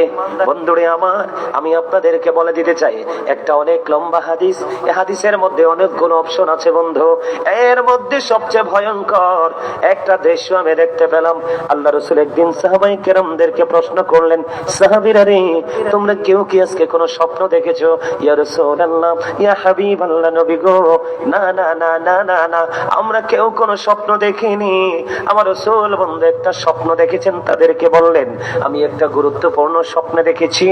আমার রাসূল বললেন, দুইজন আগন্তুক আসলেন, তার মানে দুইজন ফেরেশতা। দুইজন ফেরেশতা এসে দেখে বললেন, ইয়া রাসূলুল্লাহ, ইয়া হাবিবাল্লাহ, নবী গো, চলুন চলুন চলুন, আপনাকে নিয়ে ভ্রমণ করতে যাব, ঘুরতে যাব। আর রাসূল, এবার আমার রাসূল সাহাবায়ে কেরামদেরকে ডেকে বললেন, আমি আমার ওই আগন্তুক সঙ্গীদের সাথে চলতে শুরু করলাম। অনেকগুলো দৃশ্য দেখলাম ও বন্ধু, এর মধ্যে একটা দৃশ্য আমি দেখতে পেলাম রে, একটা দৃশ্য আমি দেখতে পেলাম। ওই দৃশ্যটা কি? আমি দেখতে পেলাম একটা রক্তের নদী। ওই একটা রক্তের নদীর মধ্যে একজন মানুষ সাঁতার কাটতেছে। সাঁতার কেটে কেটে কেটে কেটে বন্ধু সে কোলে আসতে চায় রে। কিন্তু বন্ধু সে যখন কোলের কাছাকাছি আসতে চায়, তখনই বন্ধু আরেকজন তাকে পাথর মারতে থাকে। জোরে জোরে কন্যা নাউজুবিল্লাহ। আমার রাসূল সাহাবায়ে কেরামদেরকে বলতেছেন, যখন সে কোলে আসতে চায় রে, তখনই বন্ধু তাকে পাথর মারা হয়, পাথর নিক্ষেপ করা হয়। এই দিক দিয়ে উঠতে চায়, তাকে পাথর মেরে ফিরিয়ে দেওয়া হয়। ওই দিক দিয়ে উঠতে চায়, তাকে পাথর মেরে ফিরিয়ে দেওয়া হয়। এবার আমার রাসূল কি করলেন? আমার রাসূল ওই সঙ্গীদেরকে প্রশ্ন করলেন, তোমরা বলো না, আমাকে বলে দাও না, এই মানুষটা কে রে, আর কেনই বা তার এমন সাজা? বারবার সে রক্তের নদী থেকে ফিরে আসতে চায়, পারে না। তাকে কেন রে বারবার প্রতিহত করা হচ্ছে? তাকে কেন প্রতিরোধের মুখে পড়তে হচ্ছে? এটার কারণ কি? এবার ওই ফেরেশতারা বললেন, ইয়া রাসূলুল্লাহ, ইয়া হাবিবাল্লাহ, নবী গো, ও প্রাণের নবী গো, এইটা হলো দুনিয়ার সুদখোর। জোরে জোরে বলেন না নাউজুবিল্লাহ।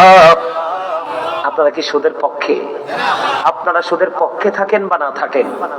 আল্লাহ রাসূল বলেছেন, লা তুকবালু সালাতুন বিগাইরি তুহুর ওয়ালা সাদাকাতিন মিন গুদুর। পবিত্রতা ছাড়া যেমন ইবাদত কবুল হয় না, হালাল টাকা না হইলে দানও কবুল হয় না। এবার আপনাদের মনে প্রশ্ন আসতে পারে, বলে হুজুর গো, রক্তের নদীতে কেন তাকে সাঁতার কাটতে হচ্ছে? কেন গো, কেন গো, কেন তাকে সব রক্তের নদীর মধ্যে সাঁতার কাটতে হলো? বন্ধু আমার দিকে তাকান গো। ও বন্ধু, আমি আপনাদেরকে বলে দিতে চাই, আপনি কিন্তু শরীরে রক্ত না থাকলে আপনি বাঁচবেন না। ওয়াজ বুঝে নিতে হবে রে। আপনার শরীরে যদি রক্ত না থাকে আপনি বাঁচতে পারবেন না। আর রক্তটা তৈরি হয় কোত্থেকে বন্ধু? খাবার থেকে। যদি বন্ধু খাবার যদি হালাল হয়, রক্ত হালাল। ও বন্ধু, খাবার যদি হারাম হয় রে, রক্তটাও তো হারাম। বন্ধু তুমি সারাটা জীবন তুমি সুদ খেয়েছো, গরিব দুঃখী অসহায় মানুষের রক্ত তুমি চষে নিয়েছো। একটা মানুষ, একটা রিক্সাওয়ালা, একটা গরিব বন্ধু, তার টাকা পয়সা কিছুই নাই রে, সে তুমি ধনী মানুষ, তোমার কাছে সাহায্যের জন্য আসলো। ভাই বাইরে আমার ছেলেটা অসুস্থ হয়ে আছে, আমার বিবিটা অসুস্থ হয়ে আছে। বিশেষ করে বন্ধু আমি দেখেছি রে, মানুষের মৃত্যুর সময়টা নিয়ে পর্যন্ত সুদখোরেরা সুদের ব্যবসা করে। দেখবেন আপনি হাওলাত চাইলে বন্ধু টাকা দিবে না, অথচ কর্জে হাসানা এটাই হলো সবচেয়ে বেশি পবিত্র, সবচেয়ে বেশি সওয়াব। ও বন্ধু, আর ডক্টর আল্লামা ইকবাল কি বলেছেন? খোদা প্রাপ্তির পথ রয়েছে লুকানো, রয়েছে মানব সেবার মাঝে, পাবো না কোথাকে আল খেল্লা তাসবিহ আর যায় নামাজে। আমার নামাজ আছে, রোজা আছে, রুকু আছে, সেজদা আছে, তাসবিহ আছে, যায় নামাজ আছে, বন্ধু জুব্বা আছে, দাঁড়িয়ে আছে, সব কিছু আছে বন্ধু। কিন্তু মানুষকে যদি তুমি ভালোবাসতে না পারো, এই নামাজ দিয়ে কখনোই মাওলাকে তুমি খুঁজে পাবা না। এই জন্য বন্ধু আমি তোমাকে বলে দেই, রিক্সাওয়ালার শেষ সম্বল রিক্সাটা পর্যন্ত সুদের টাকা বাড়িয়ে তুমি নিয়ে গেছো। একটা মানুষের মাত্র 1 থেকে 1.5 ঘন্টা জায়গা, ও বন্ধু তার শেষ সম্বল এটা পর্যন্ত তুমি কৌশল করে সুদের টাকা দিয়ে তুমি কেড়ে নিয়েছো। তুমি তো তা সুদের টাকা খাওনি, তুমি গরিবের রক্ত চষে নিয়েছো রে। জোরে জোরে কন্যা নাউজুবিল্লাহ। বন্ধুরে আমার, আপনাদের বড়রা ধনীশ্বরে সুদখোর আছে কিনা আমি জানি না। বন্ধু আমার জীবনে সুদখোর কত ভয়ঙ্কর, সুদখোর কত নির্মম আমি দেখতে পেয়েছি রে বন্ধু। তুমি যদি কারো কাছে, তোমার কাছে যদি কেউ একটা ডালা পায়, কয়টা ডালা? একটা ডালার পরিমাণ সমান, একটা ডালা পরিমাণ হোক যদি কেউ তোমার কাছে পাওনা থাকে, ও বন্ধু তুমি জান্নাতে যেতে পারবা না। আমি তোমাকে বলে দিতে চাই, আমার রাসূলকে ডাকা হলো, ইয়া রাসূলুল্লাহ, ইয়া হাবিবাল্লাহ, নবী গো, ও নবী উনি ইন্তেকাল করেছে একজন, তারা জানাজা পড়াতে আসেন। এবার আমার রাসূল বললেন, সে কি কারো কাছে ঋণী আছে কিনা খেয়াল করেন, খেয়াল করেন। আমার রাসূল বললেন, তার কাছে কেউ টাকা পাবে কিনা? তখন বলল, নবী গো, সে মাত্র 1টি দিরহাম ঋণী আছে গো। আমার রাসূল একটা ডাক দিয়ে বললেন, আমি নবীও যদি তার জানাজা পড়াই রে, এই জানাজা পড়ানো দিয়ে কোনো ফায়দা হবে না। ইয়া রাসূলুল্লাহ, ইয়া হাবিবাল্লাহ, নবী গো, ও প্রাণের নবী, কেন গো, কেন গো? আমার রাসূল বলল, বন্ধু রে, আমার রাসূল বললেন, আমি নবীও জানাজা পড়ালে তার কোনো ফায়দা হবে না। কেন কেন? কারণ সে এখনো অন্যের কাছে ঋণী আছে।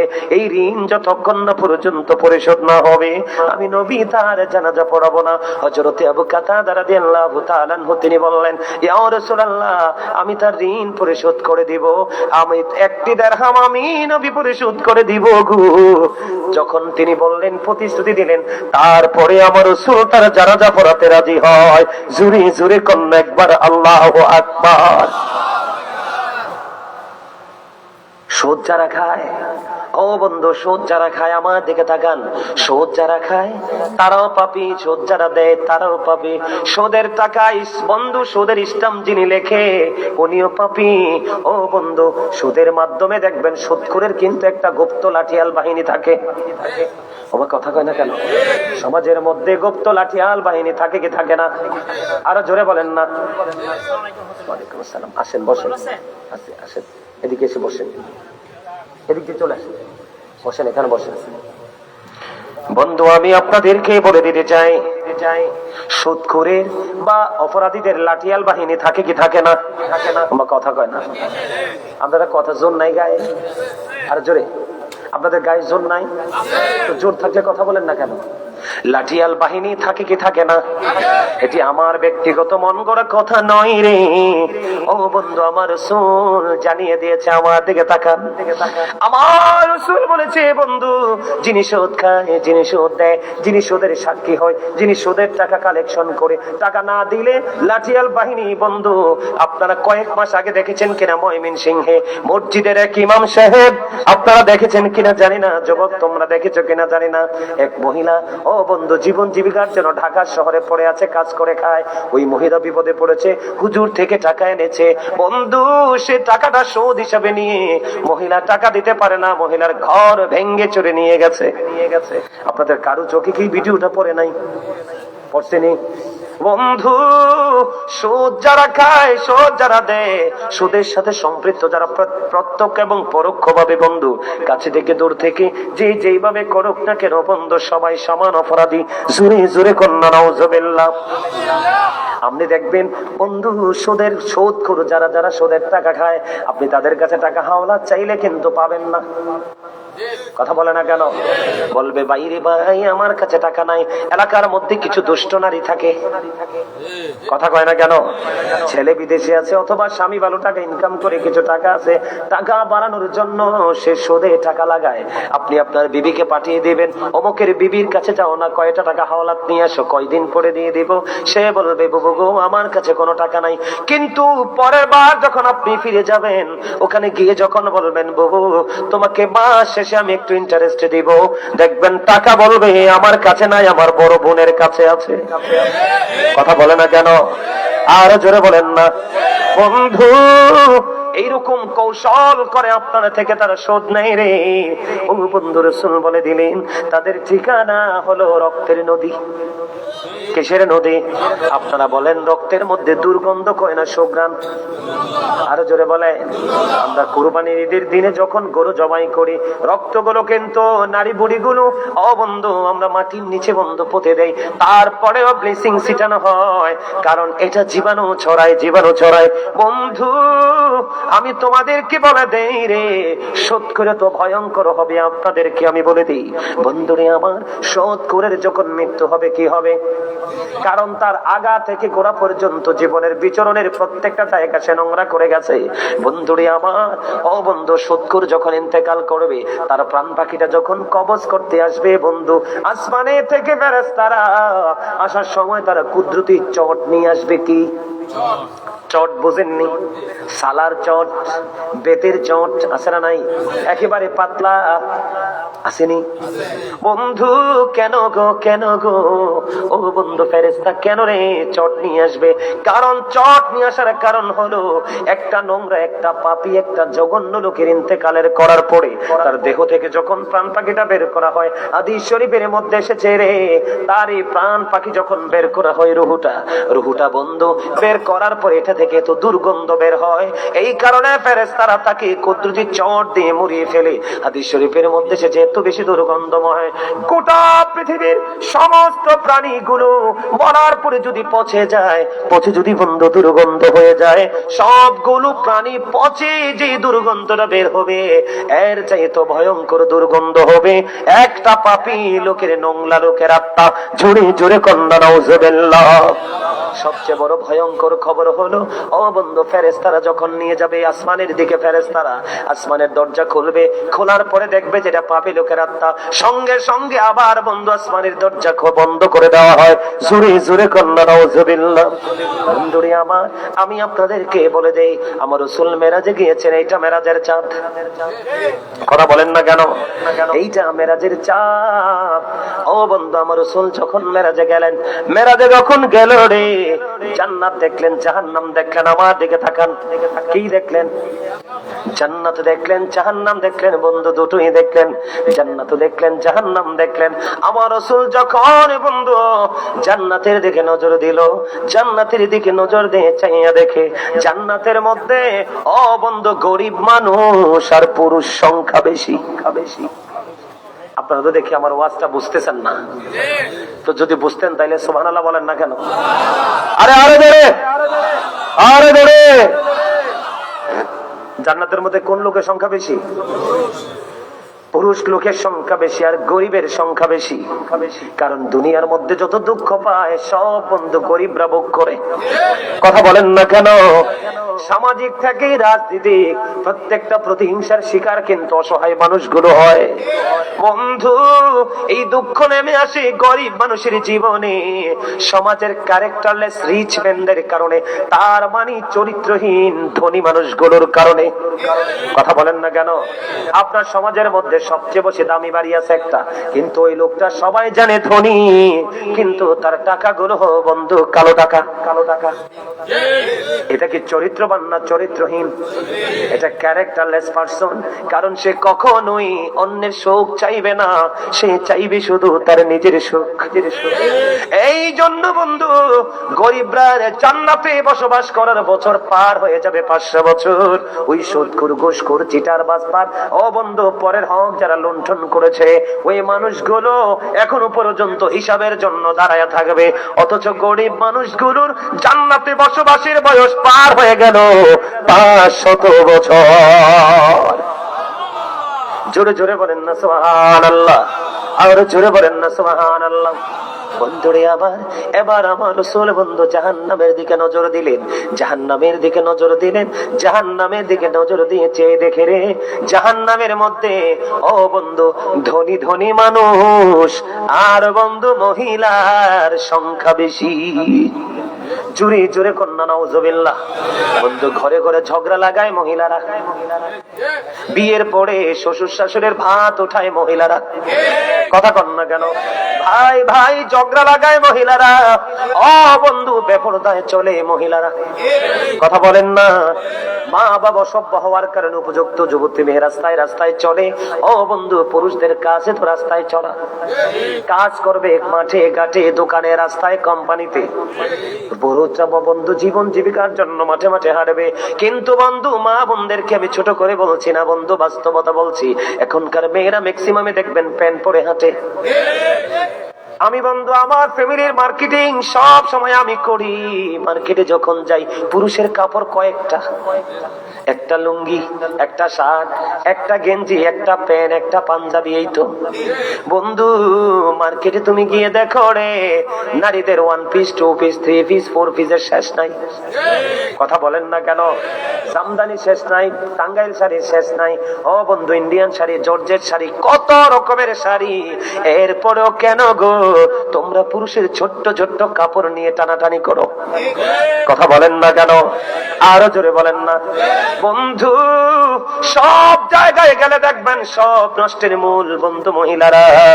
ও বন্ধু শয়তান নারীকে রশি হিসাবে ব্যবহার করে, জোরে জোরে কন্যা নাউজুবিল্লাহ, সমাজকে ধ্বংস করার জন্য, যা থেকে ধ্বংস করার জন্য। আমার রাসূল যখন দেখলেন জাহান্নামের দিকে, বলে হুজুর পুরুষরা কি দোয়া তুলসী পাতা? না না না, ক্যারেক্টারলেস পুরুষও আছে রে। ও বন্ধু কিছু জায়গায় পুরুষ কিছু জায়গায় নারী, তবে নারীদের দ্বারাই সবচেয়ে বেশি ক্ষতি হয়। কথা বলেন না কেন? আমার রাসূল যখন বন্ধু জাহান্নামের দিকে নজর দিলেন, জাহান্নামের দিকে নজর দিয়ে চাইয়া দেখলেন ধনী ধনী মানুষ আর মহিলার সংখ্যা বেশি। এবার আমার রাসূল কি করলেন? এইদিকে তাকান, এদিকে দেখান, এক একটা মানুষের পেট দেখলেন এক একটা ঘরের মতো বড় বড়। কিসের মতো? ঘরের মতো বন্ধু, বড় বড় সুদখোর। বন্ধু আপনারা দেখবেন যারা হারাম খায় তারা বেশি মোটা হয়। কথা কয় না কেন? বিশেষ করে যারা বন্ধু সুদ খায় রে, ওই মানুষগুলো ম্যাক্সিমামই বন্ধু কি হয়? মোটা মোটা হয়। আর যেইটা দেখবেন চিকনা, এটার ভিতরে আছে 182টা রোগ। কথা কয় না কেন? যেইটা দেখবেন চিকন, বলে হুজুর আপনার কথা তো ঠিক নাই, আমি প্র্যাকটিক্যালি অভিজ্ঞতা থেকে বলছি বন্ধু, যেইটা দেখবেন চিকনা এইটা মনে করবেন অনেক বেশি রোগাক্রান্ত। ও বন্ধু আর একটা দেখবেন ভিতরে কোন রোগ কম রে, ও বন্ধু এটা শুধু ফুলতে থাকে বেলুনের মতো। এটা হলো অবৈধ বডি, নাপাক বডি। ও বন্ধু অভিশপ্ত বডি। কেন বললাম? হাদিস শরীফ থেকে প্রমাণিত। আমার আপনার প্রাণের রাসূল যখন বন্ধু জাহান্নামের দিকে নজর দিলেন, এক একটা মানুষের পেট দেখলেন এক একটা ঘরের মতো বড় বড়। এবার প্রশ্ন করলেন, ভাই জিবরাইল, জিবরাইল বলো না এই যে ঘরের মতো বড় বড় পেট হলো এরা কারারে? এরা কারারে? আবার জিবরাইল একটু উত্তর দিলেন, ইয়া রাসূলুল্লাহ, ইয়া হাবিবাল্লাহ, নবী গো, ও প্রাণের রাসূল, এরা হলো দুনিয়ার সুদখোর। জোরে জোরে কন্যা নাউজুবিল্লাহ। ইয়া রাসূলুল্লাহ, নবী গো, এরা হলো গো দুনিয়ার সুদখোর, এরা হলো দুনিয়ার নাফাক মানুষ। এবার আমার রাসূল একটা ডাক দিয়ে বললেন, আমি চাইয়া দেখলাম জিবরাইল রে, এই এক একটা মানুষের পেটের মধ্যে শুধু সাপ আর বিচ্ছু দেখা যায়। জুড়ে জুড়ে কন্যা নাউজুবিল্লাহ। খাইবেন নি সুদ? আরো জোরে খাইবেন? ওমা, খাইতেন না? কিল্লাই রাগ হয়ে গেছেন কিল্লাই? আরে বাপরে, গ্রামে তো রমরমা ব্যবসা নিয়ে সুদের ব্যবসা। আমার কথা কয় না? আমার জানাশোনা সবারই তো আত্মীয় স্বজন থাকে না আশেপাশে। আমার জানাশোনা কিছু লোক আমি পেয়েছি, জমি বিক্রি করে ফেলেছে অলরেডি। বিক্রি করে এনে টাকাগুলা সুদে নাফাক। এটা নাফাক জিনিস কিন্তু কি। আর সবচেয়ে বড় লজ্জাজনক কথা কি জানেননি? এখন সমাজের মধ্যে, বিশেষ করে মসজিদ কমিটির মধ্যে, ম্যাক্সিমামই আপনার মসজিদ কমিটির মধ্যে সুদখোর ঢুকে গেছে। আমার কথা কন না কিনলে সুদখোর ঢুকে গেছে। আর আমাদের দেশের কিছু ইমাম সাহেব আছে, পা টিপে টিপে ইমামতি করে। কার? সুদখোর। কথা কানা কেন? এই সুদখোরে দাওয়াত দিলে সবার আগে যায় গরিব মানুষ, হালাল টাকা, সারাদিন রিক্সা চালাই আনছে, পবিত্র টাকা হেনে খাইতে যাইতো না। কিন্তু সুদখোর অট্টালিকা থাকে, ওর বাড়ি আগে খাইতে যাবে। নাউজুবিল্লাহ বলে আরো জোরে, আরো জোরে। মনে ধরলি নামাজ পড়লি নামাজ সারা জীবন ভর, মনে ধরলি নামাজ পড়লি নামাজ সারা জীবন ভর, নামাজ হইল না রে তোর নামাজের লইলি না খবর। মসজিদে পড়লে আজান সবার আগে যায়, নামাজ শেষে বাইরে এসে সুদের টাকা খায়। মসজিদে পড়লে আজান সবার আগে যায়, নামাজ শেষে বাইরে এসে সুদের টাকা খায়। নামাজ হইল না রে তোর নামাজের লইলি না খবর। নাউজুবিল্লাহ কন্যা, আর জোরে কন্যা। বন্ধু হৃদয় খুলে শোনো গো, আমার আল্লাহ না বলেছেন না, সালাতা তানহা আনিল ফাহশাই ওয়াল মুনকার, নামাজ মানুষকে খারাপ কাজ থেকে, অশ্লীল কাজ থেকে বাঁচায় রাখে। তুমি নামাজ পড়েছো, তুমি সুদ খেয়েছো রে, তুমি সুদখুরি হয়েছো, নামাজি হতে পারো নাই। ঠিক না? কি রে, এটা একটা জামা কিনা বলেন? আমি যে পড়েছি, আপনি যে পড়ছেন, এটা জামা কিনা? বন্ধুরে, বুখারী শরীফের মধ্যে এসেছে হাদিস খান অত্যন্ত হৃদয় বিদারক, অত্যন্ত দুঃখজনক রে। আমার রাসূল জানিয়ে দিলেন, বন্ধু তুমি যদি 10টা টাকা দিয়ে জামা বানাও, কয়টা টাকা? 10টা টাকা দিয়ে যদি একটা জামা, পাঞ্জাবি, লুঙ্গি, শার্ট যেটা তুমি কেনো, বন্ধু এর মধ্যে 9টা টাকা হলো তোমার হালাল। কি? 9টা টাকা হলো তোমার হালাল রে, 1টা টাকা হলো তোমার সুদে। এই 1টা টাকা 9 টাকার সাথে মিলাইয়া 10 টাকা দিয়ে যদি একটা জামা তুমি বানাও রে, আমার রাসূল বললেন কিয়ামত পর্যন্ত তুমি নামাজ পড়তে পারবা, এই নামাজ আল্লাহর দরবারে কবুল হবে না। আমার দিকে তাকান, আপনার একটা বালতি দুধ, কয় বালতি? আপনি খেয়াল করবেন, একটা বালতি দুধ আপনি দহন করে কমপ্লিট করে ফেলেছেন। কিন্তু বন্ধু, দুধ নিয়ে যখন আপনি ঘরে ফিরবেন, তখন কিন্তু গরুর লেজটা একটু নাড়িয়ে দিল, শিশু করে দিল, তখন কিন্তু একটা ফোঁটা দুধ, বন্ধু এই এক বালতি দুধের মধ্যে একটা ফোঁটা গরুর ছানা পড়ে গেল, পুরো দুধের অস্তিত্বটাকেই নষ্ট করে দিল। আগামীকালকে আপনার বাড়িতে বিয়ে আসবে, বিয়ে বাড়ি, আপনি কিন্তু এই দুধ দিয়ে দধি বানাইতে পারবেন না। ঠিক কেনা বলে? বন্ধুরে আমার, এই সমাজের মধ্যে পবিত্র গরিব মানুষগুলোর মাঝে গরুর ছানার মতো হলো বন্ধু ওই কথিত ধনী মানুষ হলা, যারা দুনিয়ার টাকার লোভে, ও বন্ধু, তারা দুনিয়ার টাকার লোভে, দুনিয়ার অর্থের লোভে বন্ধু রে, তারা শুধু সুদ ঘুষের নেশায় মতে আছে। বন্ধু আমার রাসূল জানিয়ে দিলেন, হাদিস শরীফের মধ্যে এসেছে, বন্ধু যেই ব্যক্তি, একজন মানুষ অপরাধী জানার পরে, একজন মানুষ সুদখোর জানার পরে, একজন মানুষ মানুষের হক নষ্ট করে এটা জানার পরেও একজন মানুষ তিনি কি করলেন? সুদখোরকে সাপোর্ট দিয়েই গেলেন।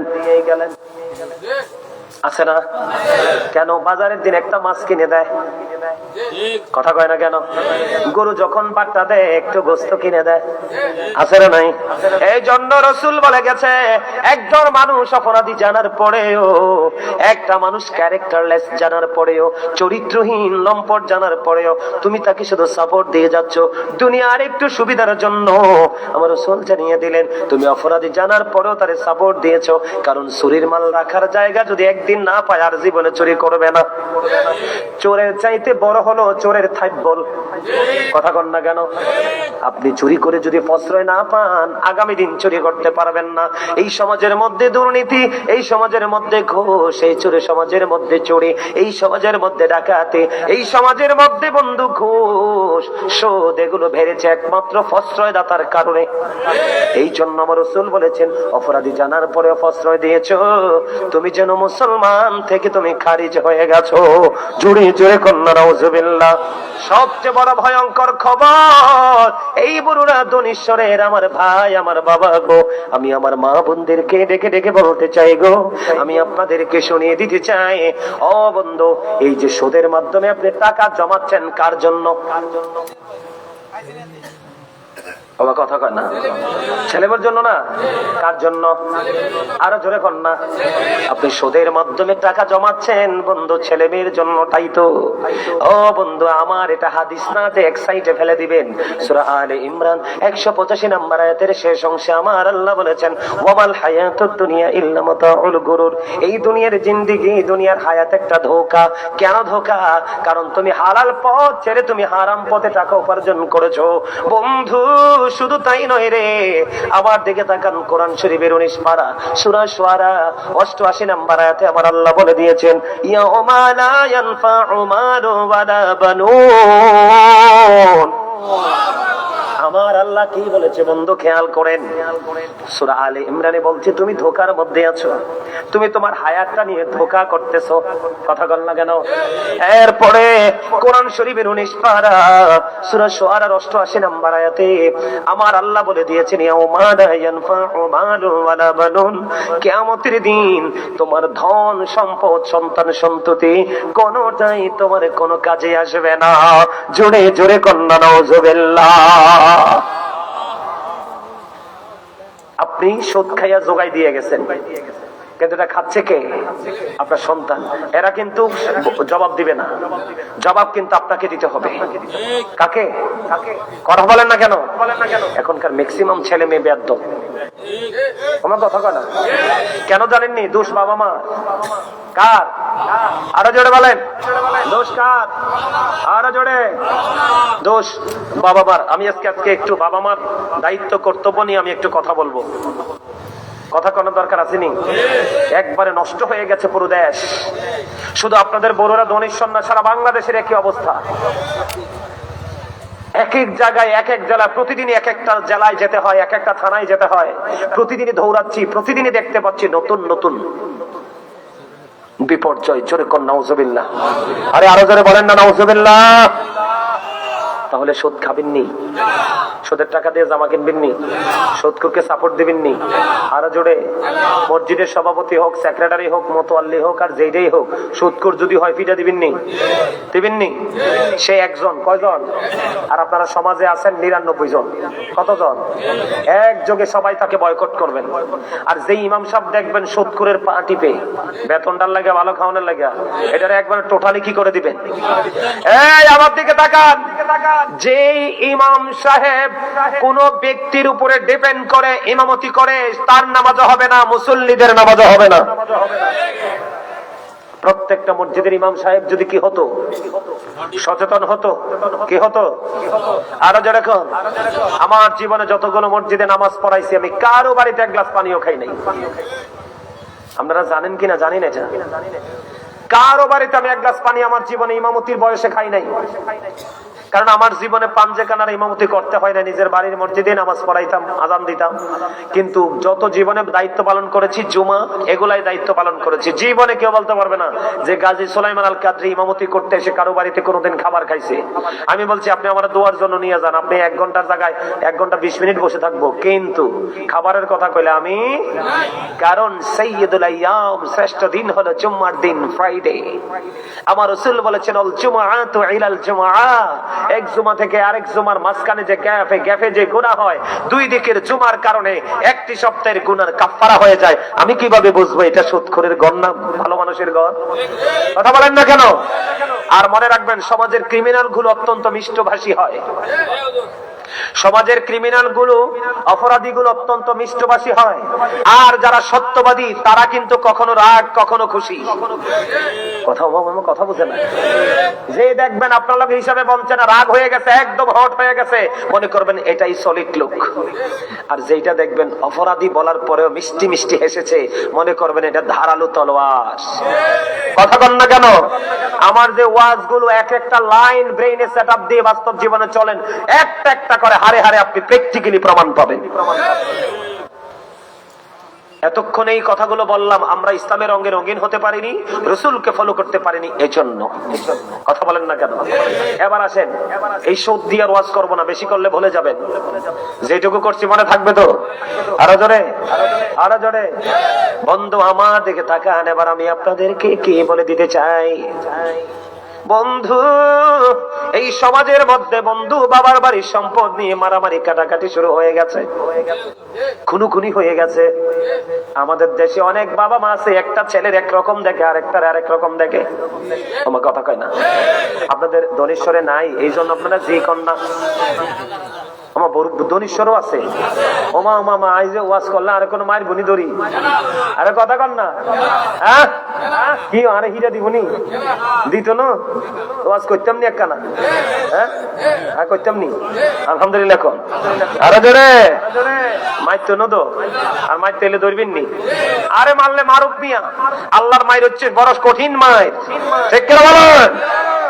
জাহান্নামী, পাপী, অপরাধী, ক্যারেক্টারলেস, এদেরকে পিটানোর জন্য যেই হাতুড়িটা বানাইছে, জাহান্নামে পিটানোর জন্য যে হাতুড়িটা, এই হাতুড়িটা যদি পৃথিবীর জমিনে ফালানো হয়, মানুষ জিন সারা জীবন চেষ্টা করলো, গোটা পৃথিবীর মানুষ জিন চেষ্টা করলে 1 সেকেন্ডের জন্য উঠাতে পারবে না। এত ভয়ঙ্কর হাতুড়ি। এই দুনিয়ার মাধ্যমে ইট ইজ নাথিং। কথা কন? আসল মাইর তো হেনে রইছে। আমি কি বলবো আপনাদেরকে? বন্ধুরে আমার, এই জন্য আমি শুরুতে বলেছিলাম ইয়া আইয়ুহাল্লাযীনা আমানু কু আনফুসাকুম ওয়া আহলিকুম নার। আল্লাহ বলেছেন ঈমানদারকে তুমি জাহান্নাম থেকে বাঁচো এবং তোমার পরিবারকেও জাহান্নাম থেকে বাঁচাও। Save yourself and your families from the fire. আল্লাহ বলেছেন তুমি জাহান্নাম থেকে বাঁচো, তোমার পরিবারকেও জাহান্নাম থেকে বাঁচাও। বন্ধু, আমি আপনাদেরকে বলে দিতে চাই রে, সন্তানের দায়িত্ব কেমন করে আপনাকে পালন করতে হবে। বন্ধু, আমার রাসূল জানিয়ে দিলেন, হাদিস শরীফের মধ্যে এসেছে বন্ধু, মা খাতুনে জান্নাত ফাতেমাতুজ জাহরা রাদিয়াল্লাহু তাআলা আনহা, ওনার কলিজার টুকরা হযরতে হাসান রাদিয়াল্লাহু তাআলা আনহু পৃথিবীর বুকে কদম বাড়িয়ে দিল। আমার রাসূল আমরা যেমন নামাজের সময় হইলে মসজিদে আযান দেই, ও বন্ধু আমার রাসূল, ও বন্ধু ইমাম হাসান রাদিয়াল্লাহু তাআলা আনহু দুনিয়াতে আসার পরে ওনার কানে আযান দিয়েছে। খেয়াল করেন, এখনকার কয়টা মা বাবা তার বাচ্চা হলে আযান দেয়?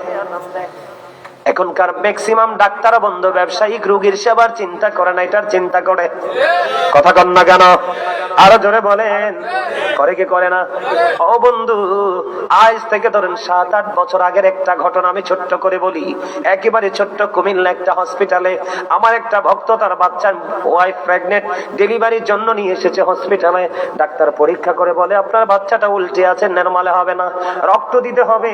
ও বন্ধু, আবার কে বলেছে আপনার বাচ্চারা 95% মরে যাওয়ার সম্ভাবনা আছে। আপনি বলেন একটা মা 10 মাস 10 দিন তার গর্ভে সন্তান রাখছে, এমন কথা যদি বলে রে, আপনি বলেন কোন মায়ের কলিজায় পানি থাকেনি? কথা বলেন না? তখন তারা আমাকে ফোন দিল, হুজুর এই এই খবর বলতেছে। বিশ্বাস করেন বন্ধু, আমার স্পষ্ট মনে আছে রে, ওই ছেলেটাকে বললাম তুমি রাগ করো না, আমাকে বাবা বলে ডাকতো। আমি বলছি বাবা রে তুমি রাগ করো না, ডাক্তারের চাইতেও বড় ডাক্তার হলো আমার মালিক। ডাক্তার বলেছে 95% বাচ্চাটা মরে যাওয়ার সম্ভাবনা। আর আমি বলে দেই, আমার মালিক যদি চায় রে 95% সুস্থ করতে পারে, তুমি টেনশন করেন না, অপেক্ষা করো। ডাক্তার বলেছে তুমি রক্ত দাও। বন্ধু, এই দিন চলে গেল রাত্র 2টা থেকে 2:30টা। ও বন্ধু, ডাক্তারও নাই। ও বন্ধু, নার্স আছে, ওয়ার্ড যে পরিচালনা করেছে নার্স আছে। ওই মহিলাটার ও বন্ধু রাত্র 2টা থেকে 2:30টার মধ্যে বন্ধু বাচ্চা প্রসব হলো। ওয়াল্লাহি আল্লাহর কসম করে বলছি রে, একবারে পুরোপুরি সুস্থ সন্তান। এখন বাচ্চাটা অনেক বড় হয়ে গেছে, ছেলেটা বাবুটা হলো ছেলে বাবু। ছেলে বাবু আমার মারহাবা কথা কিনলেই। আরে আরো জোরে। ডাক্তার না কইছে এটা 95% মরা। ডর লাগাইছে না? কারণ আপনি বলেন যে আরে ভাই আমার বাচ্চা আপনি এখনই সিজার করেন, কারণ এখানে টাকা। বন্ধুরে আমার, ওই ডাক্তাররার কথা শুনবেন না বন্ধুরে আমার। হ্যাঁ, অবস্থা যদি খারাপ থাকে, আমি আবার সব ডাক্তারকে খারাপ বলছি না, ভালো কিছু আছে রে। ভালো আছে বলে প্রফেশনটা এখনো মানুষ স্যালুট করে। কথা বলেন না কেন বন্ধুরে আমার? তখন কি হয়ে গেল, আপনার বাচ্চা ডেলিভারির আগেই কিন্তু আপনি সিজার করে ফেলেছেন। ছেলে হলে তো খুশির শেষ নাই, আজান দিবেন কখন? কথা কয় না কেন? আর মেয়ে হইলে বন্ধু আল্লাহ গজব পড়ে। ভুল করছি না? আমি কি বানাইয়া কথা কই না? আমি কি একটা সমাজে থাকি না? আরো ধরে কম। মুসা নবী প্রশ্ন করলেন, আল্লাহ গো তুমি খুশি হইলে কি করো? কয় বাবা মার কোলে তুলে দেই কন্যা সন্তান। সুবহানাল্লাহ বলেন না? আর বাকি 2টা বললাম না, একটা বলে দিলাম বন্ধু। এবার কি করলেন আপনি? আজান দিলেন না, খেয়াল করেন। আপনি সন্তানের দায়িত্ব যথাযথ পালন করেননি। এবার রাসূল বলে দিলেন বন্ধু, বাচ্চাটা দুনিয়াতে আসলো, আসার পরে যখন 7 দিন হলো, বাচ্চাটার একটা সুন্দর নাম রাখো। ও বন্ধু, মাথার চুলগুলো ফেলে দাও। আর ছেলে সন্তান হলে 1 বছরের 2টা ছাগল দিয়ে একটা আকিকা দিয়ে দাও। আর কন্যা সন্তান হলে 1 বছরের একটা ছাগল দিয়ে আকিকা দিয়ে দাও। জোরে জোরে কন্যা সুবহানাল্লাহ। কয়টা বাবা মা সেই দায়িত্বটা পালন করে বলেন? এইটা চলে গেল। এবার মাকে দায়িত্ব দেওয়া হয়েছে, কম পক্ষে তুমি তোমার বাচ্চাটাকে বকের দুধ 2 বছর খাওয়াও। এমন হতভাগা সন্তান এই দুনিয়ার বুকে বন্ধু জন্ম হয়, এই বড় হতে পর্যন্ত একটা ফোঁটা মায়ের দুধ চোখে দেখে না। আমি আপনাদেরকে বলে দেই, আপনি বন্ধু আল্লাহ রাসূলের কথা মানেন না, আমি বলে দিব আপনার বাচ্চাও কোনোদিন আপনার কথা শুনবে না। এটাকে বলবেন তুমি সোজা হাঁটো, এটা হাঁটবে বাঁকা। কথা কয় না কেন? ধীরে ধীরে বন্ধু পার হয়ে গেল সময়। এবার বাচ্চাটা দেখতে দেখতে 7 বছরে পা দিল। কি দিল? 7 বছরে বাচ্চাটা পা দিল। ও বন্ধু, তাকে তুমি নামাজের জন্য বলো, নামাজের জন্য তাগিদ দাও। দেখতে দেখতে 7, 8, 9, 10 বছর হয়ে গেল। আমার রাসূল বলে দিলেন, বাচ্চাটা যখন 10 বছরে পা রাখে, তখন তুমি বাচ্চাটাকে নামাজ না পড়লে হালকা পাতলা মায়ের দাও। কি করো? কি করো? মায়ের দাও। আর তোমার সাথে বিছানা আলাদা করে দাও। জোরে কন্যা সুবহানাল্লাহ। আপনারা বলেন মা বাবা মারবে কোথায় রে? টিচারে তো মারতে পারে না। এখন হুজুররা মারলে হুজুরদের বিরুদ্ধে মামলা হয়, উগ্রবাদী বলা হয়। ঠিক কিনা বলেন? আরো জোরে। ভুল বললাম নি কোনো? বন্ধু, আপনার ছেলেটা বড় হলো রে। এর মধ্যে গুরুত্বপূর্ণ কথা হলো, যদি কোনো মা বাবা বাচ্চাটাকে আল্লাহ রাসূলের আইন মেনে চলে, বাচ্চাটা মায়ের বুকের দুধ খাবে। মায়ের বাচ্চার বডির জন্য যত উপাদান সব কিছু মায়ের দুধেই আছে। মায়ের একটা ফোঁটা দুধ যখন বাচ্চারা চোখে দিয়ে দেয়, চোখের ইনফেকশন ভালো হয়ে যায়। মায়ের দুধ এত বড় নেয়ামত বন্ধুরে। ও বন্ধু, মায়ের দুধ কত দামি। ও মা, তুমি কেন তোমার সন্তানকে দুধটা খাওয়াও না? বন্ধুরে আমার, মায়ের এক পাগল সন্তান, খেয়াল করেন। মা অসুস্থ, খানায় কাবা তাওয়াফ করতে চায় কিন্তু হাঁটতে পারে না। মায়ের এই পাগল ছেলে মাকে কাঁধে নিলেন। কাঁধে নিয়ে বন্ধু 7 বছর পর্যন্ত খানায় কাবা তাওয়াফ করালেন। 7 বছর খানের কাবা তাওয়াফ করানোর পরে সাদিকুত তাইয়ার নামক এক আবেদকে ডাক দিয়ে প্রশ্ন করলেন, আমি আমার মাকে 7 বছর পর্যন্ত খানায় কাবা তাওয়াফ করিয়েছি, আমার মায়ের দুধের ঋণ শোধ হইছে নি? ওই সাদিকুত তাইয়ার একটা ডাক দিয়ে বলে, তোমার হায়াত যদি 50,000 বছর হয়, তুমি যদি 50,000 বছর মাকে কাঁধে করে ছড়াও, তাহলে মায়ের একটা রাতি দুধ পানের ঋণও শোধ হবে না। মা এত দামি। সুবহানাল্লাহ বলেন না? আরে আরো জোরে। মা দুধ খাওয়ানোর দরকার আছে নি? এদিকে তাকান। এবার আপনার ছেলেটা যখন মায়ের দুধ পান শুরু করলো, আপনি বাবা, আপনি চুরি করতে পারবেন না। মানুষের গাছের জিনিস চুরি করে বিবিকে খাওয়াতে পারবেন না। রাতের অন্ধকারে পরের হক মেরে খাওয়াতে পারবেন না। কারণ বন্ধু, আপনি যখন বিবিকে হারাম খাওয়াবেন, দুধও কিন্তু বাচ্চার পেটে হারামি ঢুকবে। কথা বলেন না কেন? আরো জোরে বলেন। দেখতে দেখতে দেখতে দেখতে বন্ধু বাচ্চাটা বড় হয়ে গেল। আমার রাসূল বললেন, এদিকে তাকান। আমার রাসূল বললেন, আদিবু আওলাদাকুম আলা সালাতি খিসানিন, হুব্বি নবিকুম ওয়া হুব্বি আহলি বাইতিহি ওয়া আলা কিরাতিল কুরআন। আমার রাসূল বললেন, তোমরা তোমাদের সন্তানদেরকে তিনটি বিষয় শিক্ষা দাও। কয়টি বিষয়? একটা হলো হুব্বি নবিকুম, টিজ দা লাভ অফ দা প্রফেট, নবীর ভালোবাসা শেখাও। কারণ এই ভালোবাসা শিখা এবং শেখানো দুটোটাই ফরজ এবং ঈমান। এরপরে বলেছেন হুব্বি আহলি বাইতিহি, নবীর পরিবারের ভালোবাসা শেখাও। জোরে জোরে কন্না সুবহানাল্লাহ। এরপরে রাসূল বলেছেন ওয়ালা কিরাতিল কুরআন, কোরআন তেলাওয়াত শেখাও। কয়টা বাবা বলতে পারবেন নবীর প্রেম শিখাইছেন? কথা বলেন না কেন? কয়টা বাবা বন্ধু বলতে পারবেন যে সন্তানকে আপনি কি করেছেন? নবীর প্রেম শিখিয়েছেন, আহলে বাইতের প্রেম শিখিয়েছেন, কোরআন তেলাওয়াত শিখিয়েছেন। শিখাননি কেমন করে শিখাবেন? কারণ আপনি তো হারাম পথ, দুনিয়ার অর্থ নিয়ে পাগল। কথা বলেন না কেন? আমি কি ভুল কথা বললাম? ও বন্ধু, আপনি তিনটা বিষয় শিক্ষা দিবেন রে। আর এই শিক্ষা দেওয়ার পাশাপাশি আল্লাহ রাসূল বলেছেন, ধন, টাকা পয়সা সব কিছুর চাইতে বড় সম্পদ হলো সন্তানকে পবিত্র, অপবিত্র এবং ন্যায় পরায়ণতা শিক্ষা দেওয়া। সবচেয়ে বড় সম্পদ হলো বাবা মার পক্ষ থেকে সন্তানকে সুশিক্ষা দেওয়া, যেই শিক্ষা সন্তানকে কোনটা ভালো কোনটা মন্দ আইডেন্টিফাই করতে পারবে। কথা বলেন না কেন? আমার কথা বুঝতে পারছে? এবার আসেননি? ও বন্ধু, আমার দিকে তাকান। বাবা মা, আমাদের সমাজের মধ্যে অনেক বাবা মাকে দেখা যায় সন্তানের সম্পদ বন্টনের ক্ষেত্রে সমতা বজায় রাখে না। আমার কথা কন্যা কিল্লাই আছে না নাই? আরো জোরে। একটারে সব দিয়ে দেয়, একটারে একদম ভালোটা দিয়ে দেয়। কথা কন না কেন? আর একটা এমনিতেই দুর্বল, ইনকাম করতে পারে না, এইটাকে নিয়ে বন্ধু পাহাড়ের কিনারায় দিয়ে দেয় অথবা নদীর কিনারায়। আমি ওই দিকে যেতে চাই না। এক কথায় সব কিছু বুঝে নেবেন বন্ধু। আপনার যে সম্পদ আছে রে, আপনি যেহেতু তাকে জন্ম দিয়েছেন, কে করেছে?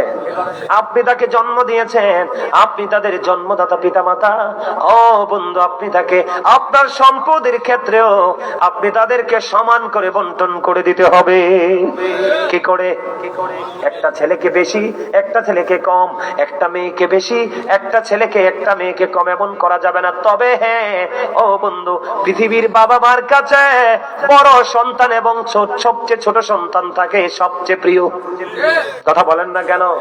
কারণ বড়টা তাদের জীবনে, অন্ধকার জীবনে আলোর দিশা দিয়েছে। বন্ধুরে আমার, যাদের প্রথম বাবা হয়েছেন, যিনি প্রথম মা হয়েছেন, তিনি বুঝতে পারে প্রথম সন্তান কোলে নেওয়ার স্বাদরা যে কেমন। বন্ধু, যদি আরো 10টা সন্তান হয় আপনার, কিন্তু প্রথমটার মতো কাউকে ভালো লাগবে না। একটু 19-20 আছে, কথা কয় না, আছে না নাই? এরপরে দেখবেন আপনি প্রস্তুত ছিলেন না, কিন্তু আল্লাহ আপনাকে আরেকটা সন্তান দিয়ে দিয়েছে বন্ধু। আশেপাশের মানুষ বলেছে তোমার বয়স হয়ে গেছে। কি হয়েছে? আশেপাশের মানুষ বলছে তোমার বয়স হয়ে গেছে, বাচ্চাটা তুমি নষ্ট করে দাও। ও বন্ধু, রাসূল বলেছে না না না রে, তুমি খাওয়াতে হবে। লোকে বন্ধ বলবে, এই জন্য তোমার গর্ভের সন্তানকে তুমি হত্যা করো না। কোটি কোটি টাকা খরচ করে সন্তান মেরে না। ও বন্ধু, তুমি যদি সন্তানকে মুলুকের কথার চিন্তা করে বাচ্চাটাকে যদি তুমি মেরে ফেলো, তোমাকে কাল হাসুরের দিন হত্যাকারী হিসাবে চিহ্নিত করা হবে। জোরে কন্যা নাউজুবিল্লাহ। তাহলে সম্পদের ক্ষেত্রে কি করতে হবে? কথা কয় না। কি করতে হবে? আর যদি আর বাবা মা যেটা করে এটার বাইরে সন্তান যেতে পারে না। কথা বলেন না কেন? আরো জোরে। কি? আমার কথা কয় না। এবার আপনারা বলবেন, হুজুর বাবা মা সমান ভাগ করবে, আপনারা সন্তানেরা কি করবেন? আমার রাসূল বলেছে বাবা মা যেটাই করুক বন্ধু তারা করবে রে, তবে ম্যাক্সিমাম বাবা মাই সন্তানকে সমান দিয়ে যেতে চায়। 2-4টা বাবা মা আছে ব্যতিক্রম, এটা আমি এক সাইডে রেখে দিলাম। কিন্তু বন্ধু দুনিয়া তো উল্টে গেছে, ম্যাক্সিমাম সন্তানই বাবা মার কলিজায় আগুন দেয়। কথা বলেন না কেন? এই বাংলাদেশে বন্ধু বাংলাদেশে বৃদ্ধাশ্রমের ইতিহাস খুঁজে দেখেন, আপনি বৃদ্ধাশ্রমের ইতিহাস খুঁজে দেখেন, কোন মেয়ে কোনদিন বাবা মাকে বৃদ্ধাশ্রমে দেয় নাই। দুনিয়াতে যত নষ্ট ছেলে আছে তারাই বন্ধু বাবা মাকে বৃদ্ধাশ্রমে দিয়েছে। কথা কন না কেন? আমার রাসূল জানিয়ে দিয়েছেন, আমার দিকে তাকান, তোমাকে যদি তোমার বাবা মা তার স্থাবর অস্থাবর সকল সম্পত্তি থেকে যদি কি করে বঞ্চিত করে দেয়, তোমাকে যদি বন্ধু ঘর থেকে বের করে দেয়, তারপরেও তুমি তোমার বাবা মার বাধ্য হইও না। একজন প্রশ্ন করলেন, ইয়া রাসূলুল্লাহ, আমার বাবা আমার উপার্জিত সম্পদগুলো নিজের মতো করে খরচ করতে চায় গো নবী, আমি এখন কি করব? আমার রাসূল বললেন, শুধু তোমার উপার্জিত সম্পদ নয়, তুমি নিজেও তোমার বাবার সম্পদ। হিসাব কি বুঝতে পারছেন নি? আরো জোরে বলেন। এদিকে তাকান, কন্যা সন্তান হলে বন্ধু অভিশাপ মনে করবেন না, করবেন না। যেই বাবার 3টা কন্যা সন্তান হাদিস শরীফের মধ্যে এসেছে তার জন্য 3টা জান্নাত। যেই বাবার 2টা কন্যা সন্তান, যে মায়ের 2টা কন্যা সন্তান তার জন্য 2টা জান্নাত বরাদ্দ। এবার হাদিসের রাবী বললেন, আমি আমার রাসূলকে একটা কন্যার কথা জিজ্ঞেস করিনি, আমার মনে হয় রে আমি যদি একজনের কথা জিজ্ঞেস করতাম তাহলে আমার নবী বলতেন যে একটা বাবা মার একটা কন্যা সন্তানের বাবা মার জন্য একটা জান্নাত। সুবহানাল্লাহ বলেন না আরো জোরে। এবার আসেন আমার দিকে তাকান, বাবা গো, ও বাবা, আমার মা, এই বড়রা ধনেশ্বরের আমার মা, আমার বোনদেরকে, ভাই, আমার বাবাদেরকে বলতে চাই গো, আমার রাসূল একজন সাহাবী অসুস্থ দেখতে গেলেন, খেয়াল করেন, যখন তাকে দেখতে গেলেন, দেখতে যাওয়ার পরে সাহাবী ডেকে ডেকে বলেন, ইয়া রাসূলুল্লাহ, ইয়া হাবিবাল্লাহ, নবী গো, ও প্রাণের নবী, আমার যত সম্পদ আছে আমি সব কিছু আল্লাহর জন্য কুরবানি করে দিব। আমার রাসূল বললেন, না না না, সব কুরবানি করা যাবে না ইয়া রাসূলুল্লাহ, তাহলে আমি অর্ধাংশ ব্যয় করে ফেলবো, আল্লাহর পথে কুরবানি করব। আমার রাসূল বললেন, না না না না না না।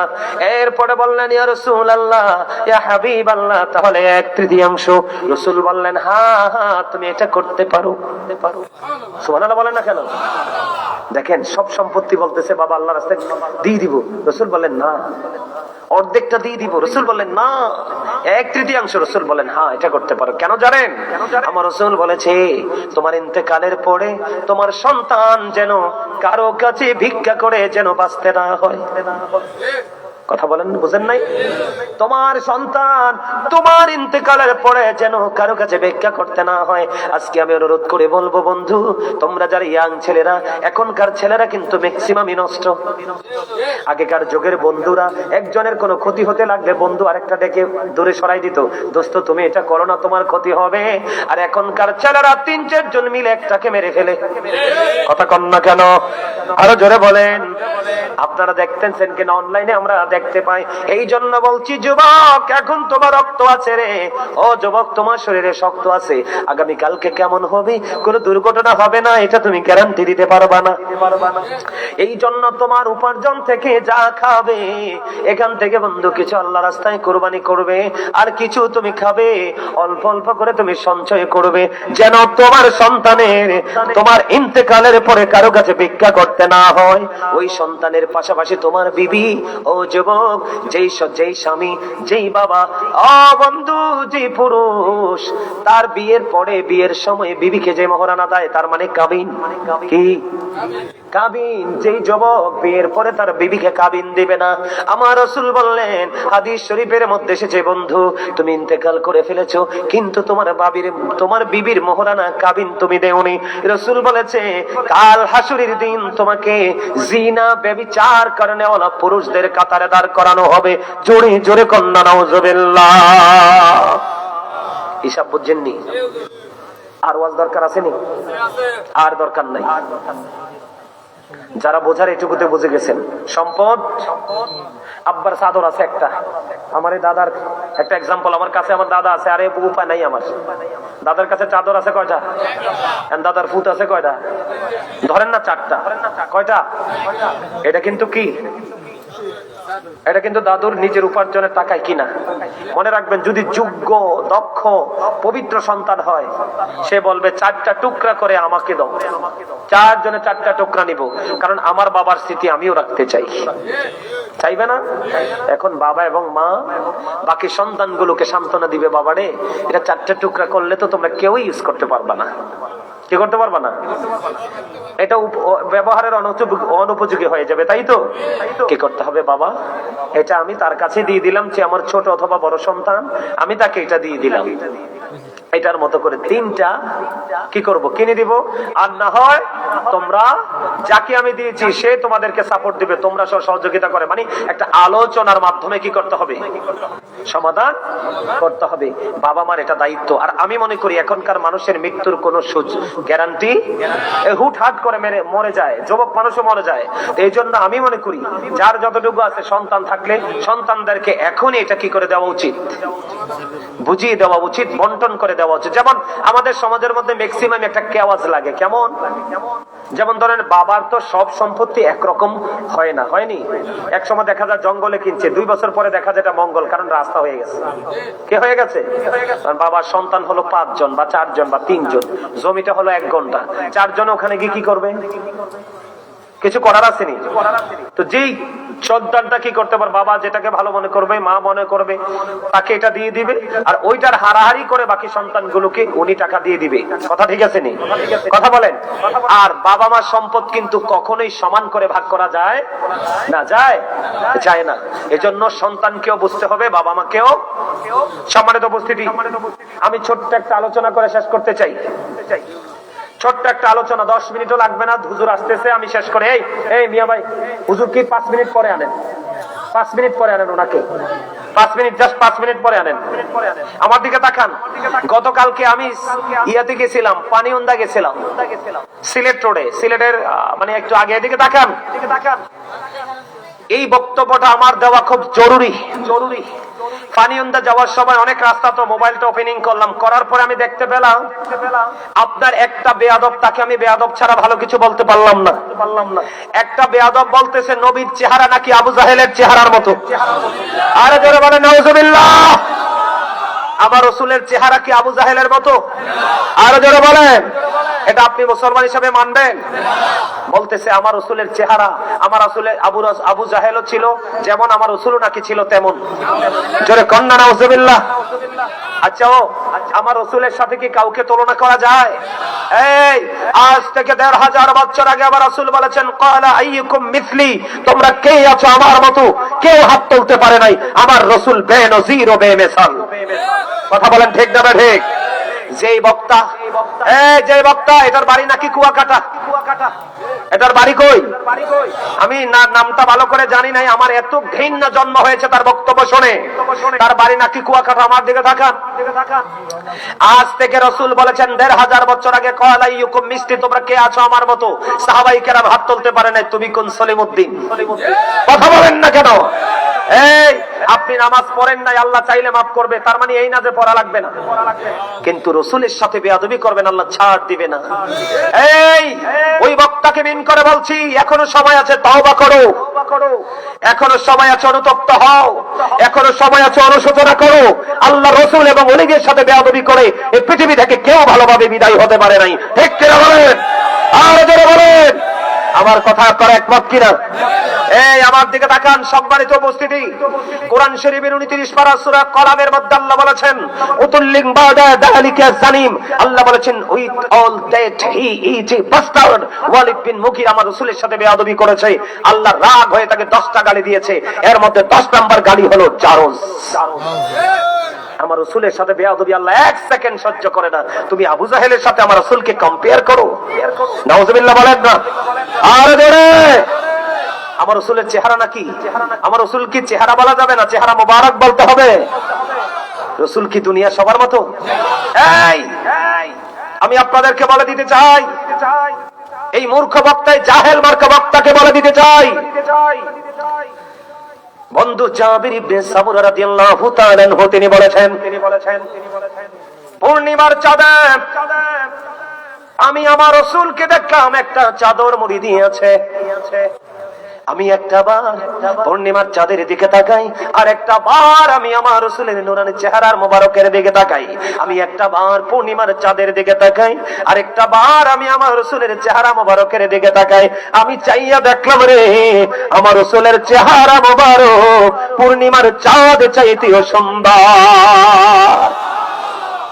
ওই জাহেলকে বলতে চাই, উম্মে আইমন আমার রাসূলের প্রস্রাব খেয়েছে, দুনিয়ায় জান্নাতি ঘোষণা পেয়েছে। এই জাহেলকে বলতে চাই, আমার রাসূল উহুদের ময়দানে যখন দমদান মোবারক শহীদ হয়ে গেল, মালিক বিন সিনান আমার রাসূলকে ভালোবেসে রক্ত মোবারক চষেছে। আমার রাসূলের রক্ত মোবারক চষার কারণে আমার রাসূল মালিক বিন সিনানকে জান্নাতি বলে ঘোষণা করেছে। দুনিয়ার মানুষকে বলেছে, তোমরা যদি জান্নাতি মানুষ দেখতে চাও তাহলে আমার মালিক বিন সিনানকে দেখে নাও। সম্মানিত উপস্থিতি, আমাদের দেশে দিন দিন যুগে যুগে এরকম জাহেল মূর্খ যারা নবী চিনে না, তারা কখনো আলেম হতে পারে? কয় নারে তাকবীর, আবার কয় লিল্লাহি তাকবীর। কি কি কি তাকবীর? এই গর্দবকে বলতে চাই, নারে তাকবীর তোমাকে শিখাইছে কে? তোমার দাদা না আমার রাসূল? কথা বলেন না কেন? এই জন্য বলতেছি, রাসূলের সাথে বেয়াদবি কারণে ওয়ালা মৌলবী যুগে যুগে বের হবে। এই জন্য ৭৩টা দল হবে, মোল্লা দিয়ে জাহান্নাম উদ্বোধন করা হবে। আপনারা বলেন যে আমার রাসূলের মর্যাদা সম্মান বোঝে না সে মৌলবী? কথা বলেন মৌলবী? সম্মানিত উপস্থিতি, আরেকটা বিতর্কিত বক্তব্য, এটা নিয়ে আর বক্তব্য দিচ্ছি না। আমরা সাবেক প্রধানমন্ত্রী বেগম খালেদা জিয়া, তিনি আমাদের এই দেশে কি ভূমিকা রাখছে না? কথা বলেন না, রাখছে কিনা? ওনার অবদান এই দেশে আছে না? দোষ ত্রুটি মানুষের থাকবেই, আপনার আমারও আছে। আর তারা এত বড় দায়িত্ব পালন করছে, তাদের দোষ ত্রুটি সবারই থাকবে। আমাদের বাংলাদেশের জন্মলগ্ন থেকে যত প্রধানমন্ত্রী আছে সবার ভালো আছে, মন্দ আছে। আমার কাছে দুঃখ লাগলো, আফসোস লাগলো, আর একদল বের হইছে, প্রকাশ হইছে, খালেদা জিয়ার জানাজা নাকি হয় নাই। কি কেন হয় নাই? ওই চটি মৌলবীকে বলা হইলো, কারণ এটা তো কিতাব পড়ে মৌলবী হয় নাই, চটি বই পড়ে মৌলানা হয়েছে। কি বই পড়ে? আরো জোরে, আরো জোরে। এরারে সবাই কয় শাহেক, আমি কই শিশু। কি সবাই কয় কি? কারণ তারা যদি শায়েক হইতো তাইলে সব বুঝতো। কথা বলেন না? আমি তাদেরকে শায়েক বলি না, আমি তাদেরকে শিশু বলি। কেন? কারণ তাদের এখনো গান গরিমা অর্জন করার অনেক বাকি আছে। কথা বলেন না কেন? আর জোরে। জানাজার নামাজে সূরা ফাতিহা পড়তে হয় না। এই মৌলবীদেরকে বলবো, ওনার সাথে যদি আপনাদের শত্রুতা থাকে আপনি খোলামেলা বলে ফেলেন, কিন্তু ওনার মতো একজন বয়োজ্যেষ্ঠ মুরব্বী, বাংলাদেশের সাবেক প্রধানমন্ত্রী, উনি ইন্তেকাল করেছে, ওনার জানাজা নিয়ে বিতর্কিত করার কোন দরকার? আপনারা না হইলে, আপনারা যদি বলেন যে হয় নাই, আপনাদের কথা এই দেশের মানুষ মানবে? কর্ণপাত করবে না। কারণ জানাজার নামাজে কি করতে হয় না? সূরা ফাতিহা পড়তে হয় না। আমি এদেরকে বলবো আপনারা ভালো করে কিতাব পড়েন। এবার কালকে দেখি যুক্তি দিতেছে, কে নামাজ বানিয়ে তো ফাতিহা। তা আমি এই চটি মৌলবীকে বলবো, শিশু মৌলবীকে বলবো, নামাজ বানিয়ে যদি ফাতিহা হয়, এই গদ্দপ রুকু সেজদা দেস না কেন? কথা বলেন না কেন? নামাজ বানিয়ে যদি ফাতিহা হয় তাইলে স্টুপিড, তুমি রুকু দাও না কেন? সেজদা দাও না কেন? ক্লাস বুঝতে হবে। কি এই গর্দপরাই বলে নবী নাকি আমরার মতো? কার মতো? এই পৃথিবীতে আল্লাহ কত রকমের নবী বানাই, মানুষ বানাইছে, ঠিক না? আরো জোরে বলেন না। আদমকে বানাইছে মাটি দিয়া, কথা কয় না? আর মা হাওয়ারে বানাইছে আদমের পাঁজরের হাত দিয়া। তাইলে মা এবং আদম এবং হাওয়া দুইজন তো পৃথিবীতে মানব রূপেই আসছে, তো তারা একজন হাড় থেকে আরেকজন মাটি থেকে। কথা বলেন না কেন? আরো জোরে। সম্মানিত উপস্থিতি, আর আমাদেরকে বানাইছে রক্তপিণ্ড হতে। কি থেকে? আরো জোরে। আর ঈসা নবীরে বানাইছে আল্লাহ ফু দিয়া। কথা কন না কেন? সব সৃষ্টিকে কইছে। আমার আরেকদিন যদি কখনো দেখা হয়, এসব বিষয় নিয়ে আলোচনা করব, নতুন কোনো বিষয় নিয়ে আপনাদের সামনে হাজির হব। তবে আপনাদেরকে বলবো, চোখ কান খোলা রাখতে হবে। আপনি শুধু রসুল চিনলে হবে না, আপনি আপনার সন্তানকে রসুল চিনাতে হবে। আপনি শুধু আল্লাহর ওলির মর্যাদা বুঝলে হবে না, আপনি আল্লাহর ওলিদের মর্যাদা বোঝাতে হবে। আজকে থেকে এই মিশনে আমরা কাজ করব। আল্লাহ আমাদেরকে সেই তৌফিক দান করুক। সকলে বলেন আমিন। আরো জোরে বলেন আমিন। আরো জোরে বলেন আমিন। আরো ভাবাতে বলেন আমিন। সম্মানিত উপস্থিতি, আসলে আলোচনা করেছি, যদি কষ্ট পেয়ে থাকেন ক্ষমা করবেন, যদি ভালো লেগে থাকে আমল করার চেষ্টা করবেন। 5 ওয়াক্ত নামাজ, হালাল পথে রোজগার, বাবা মা ভাই বোন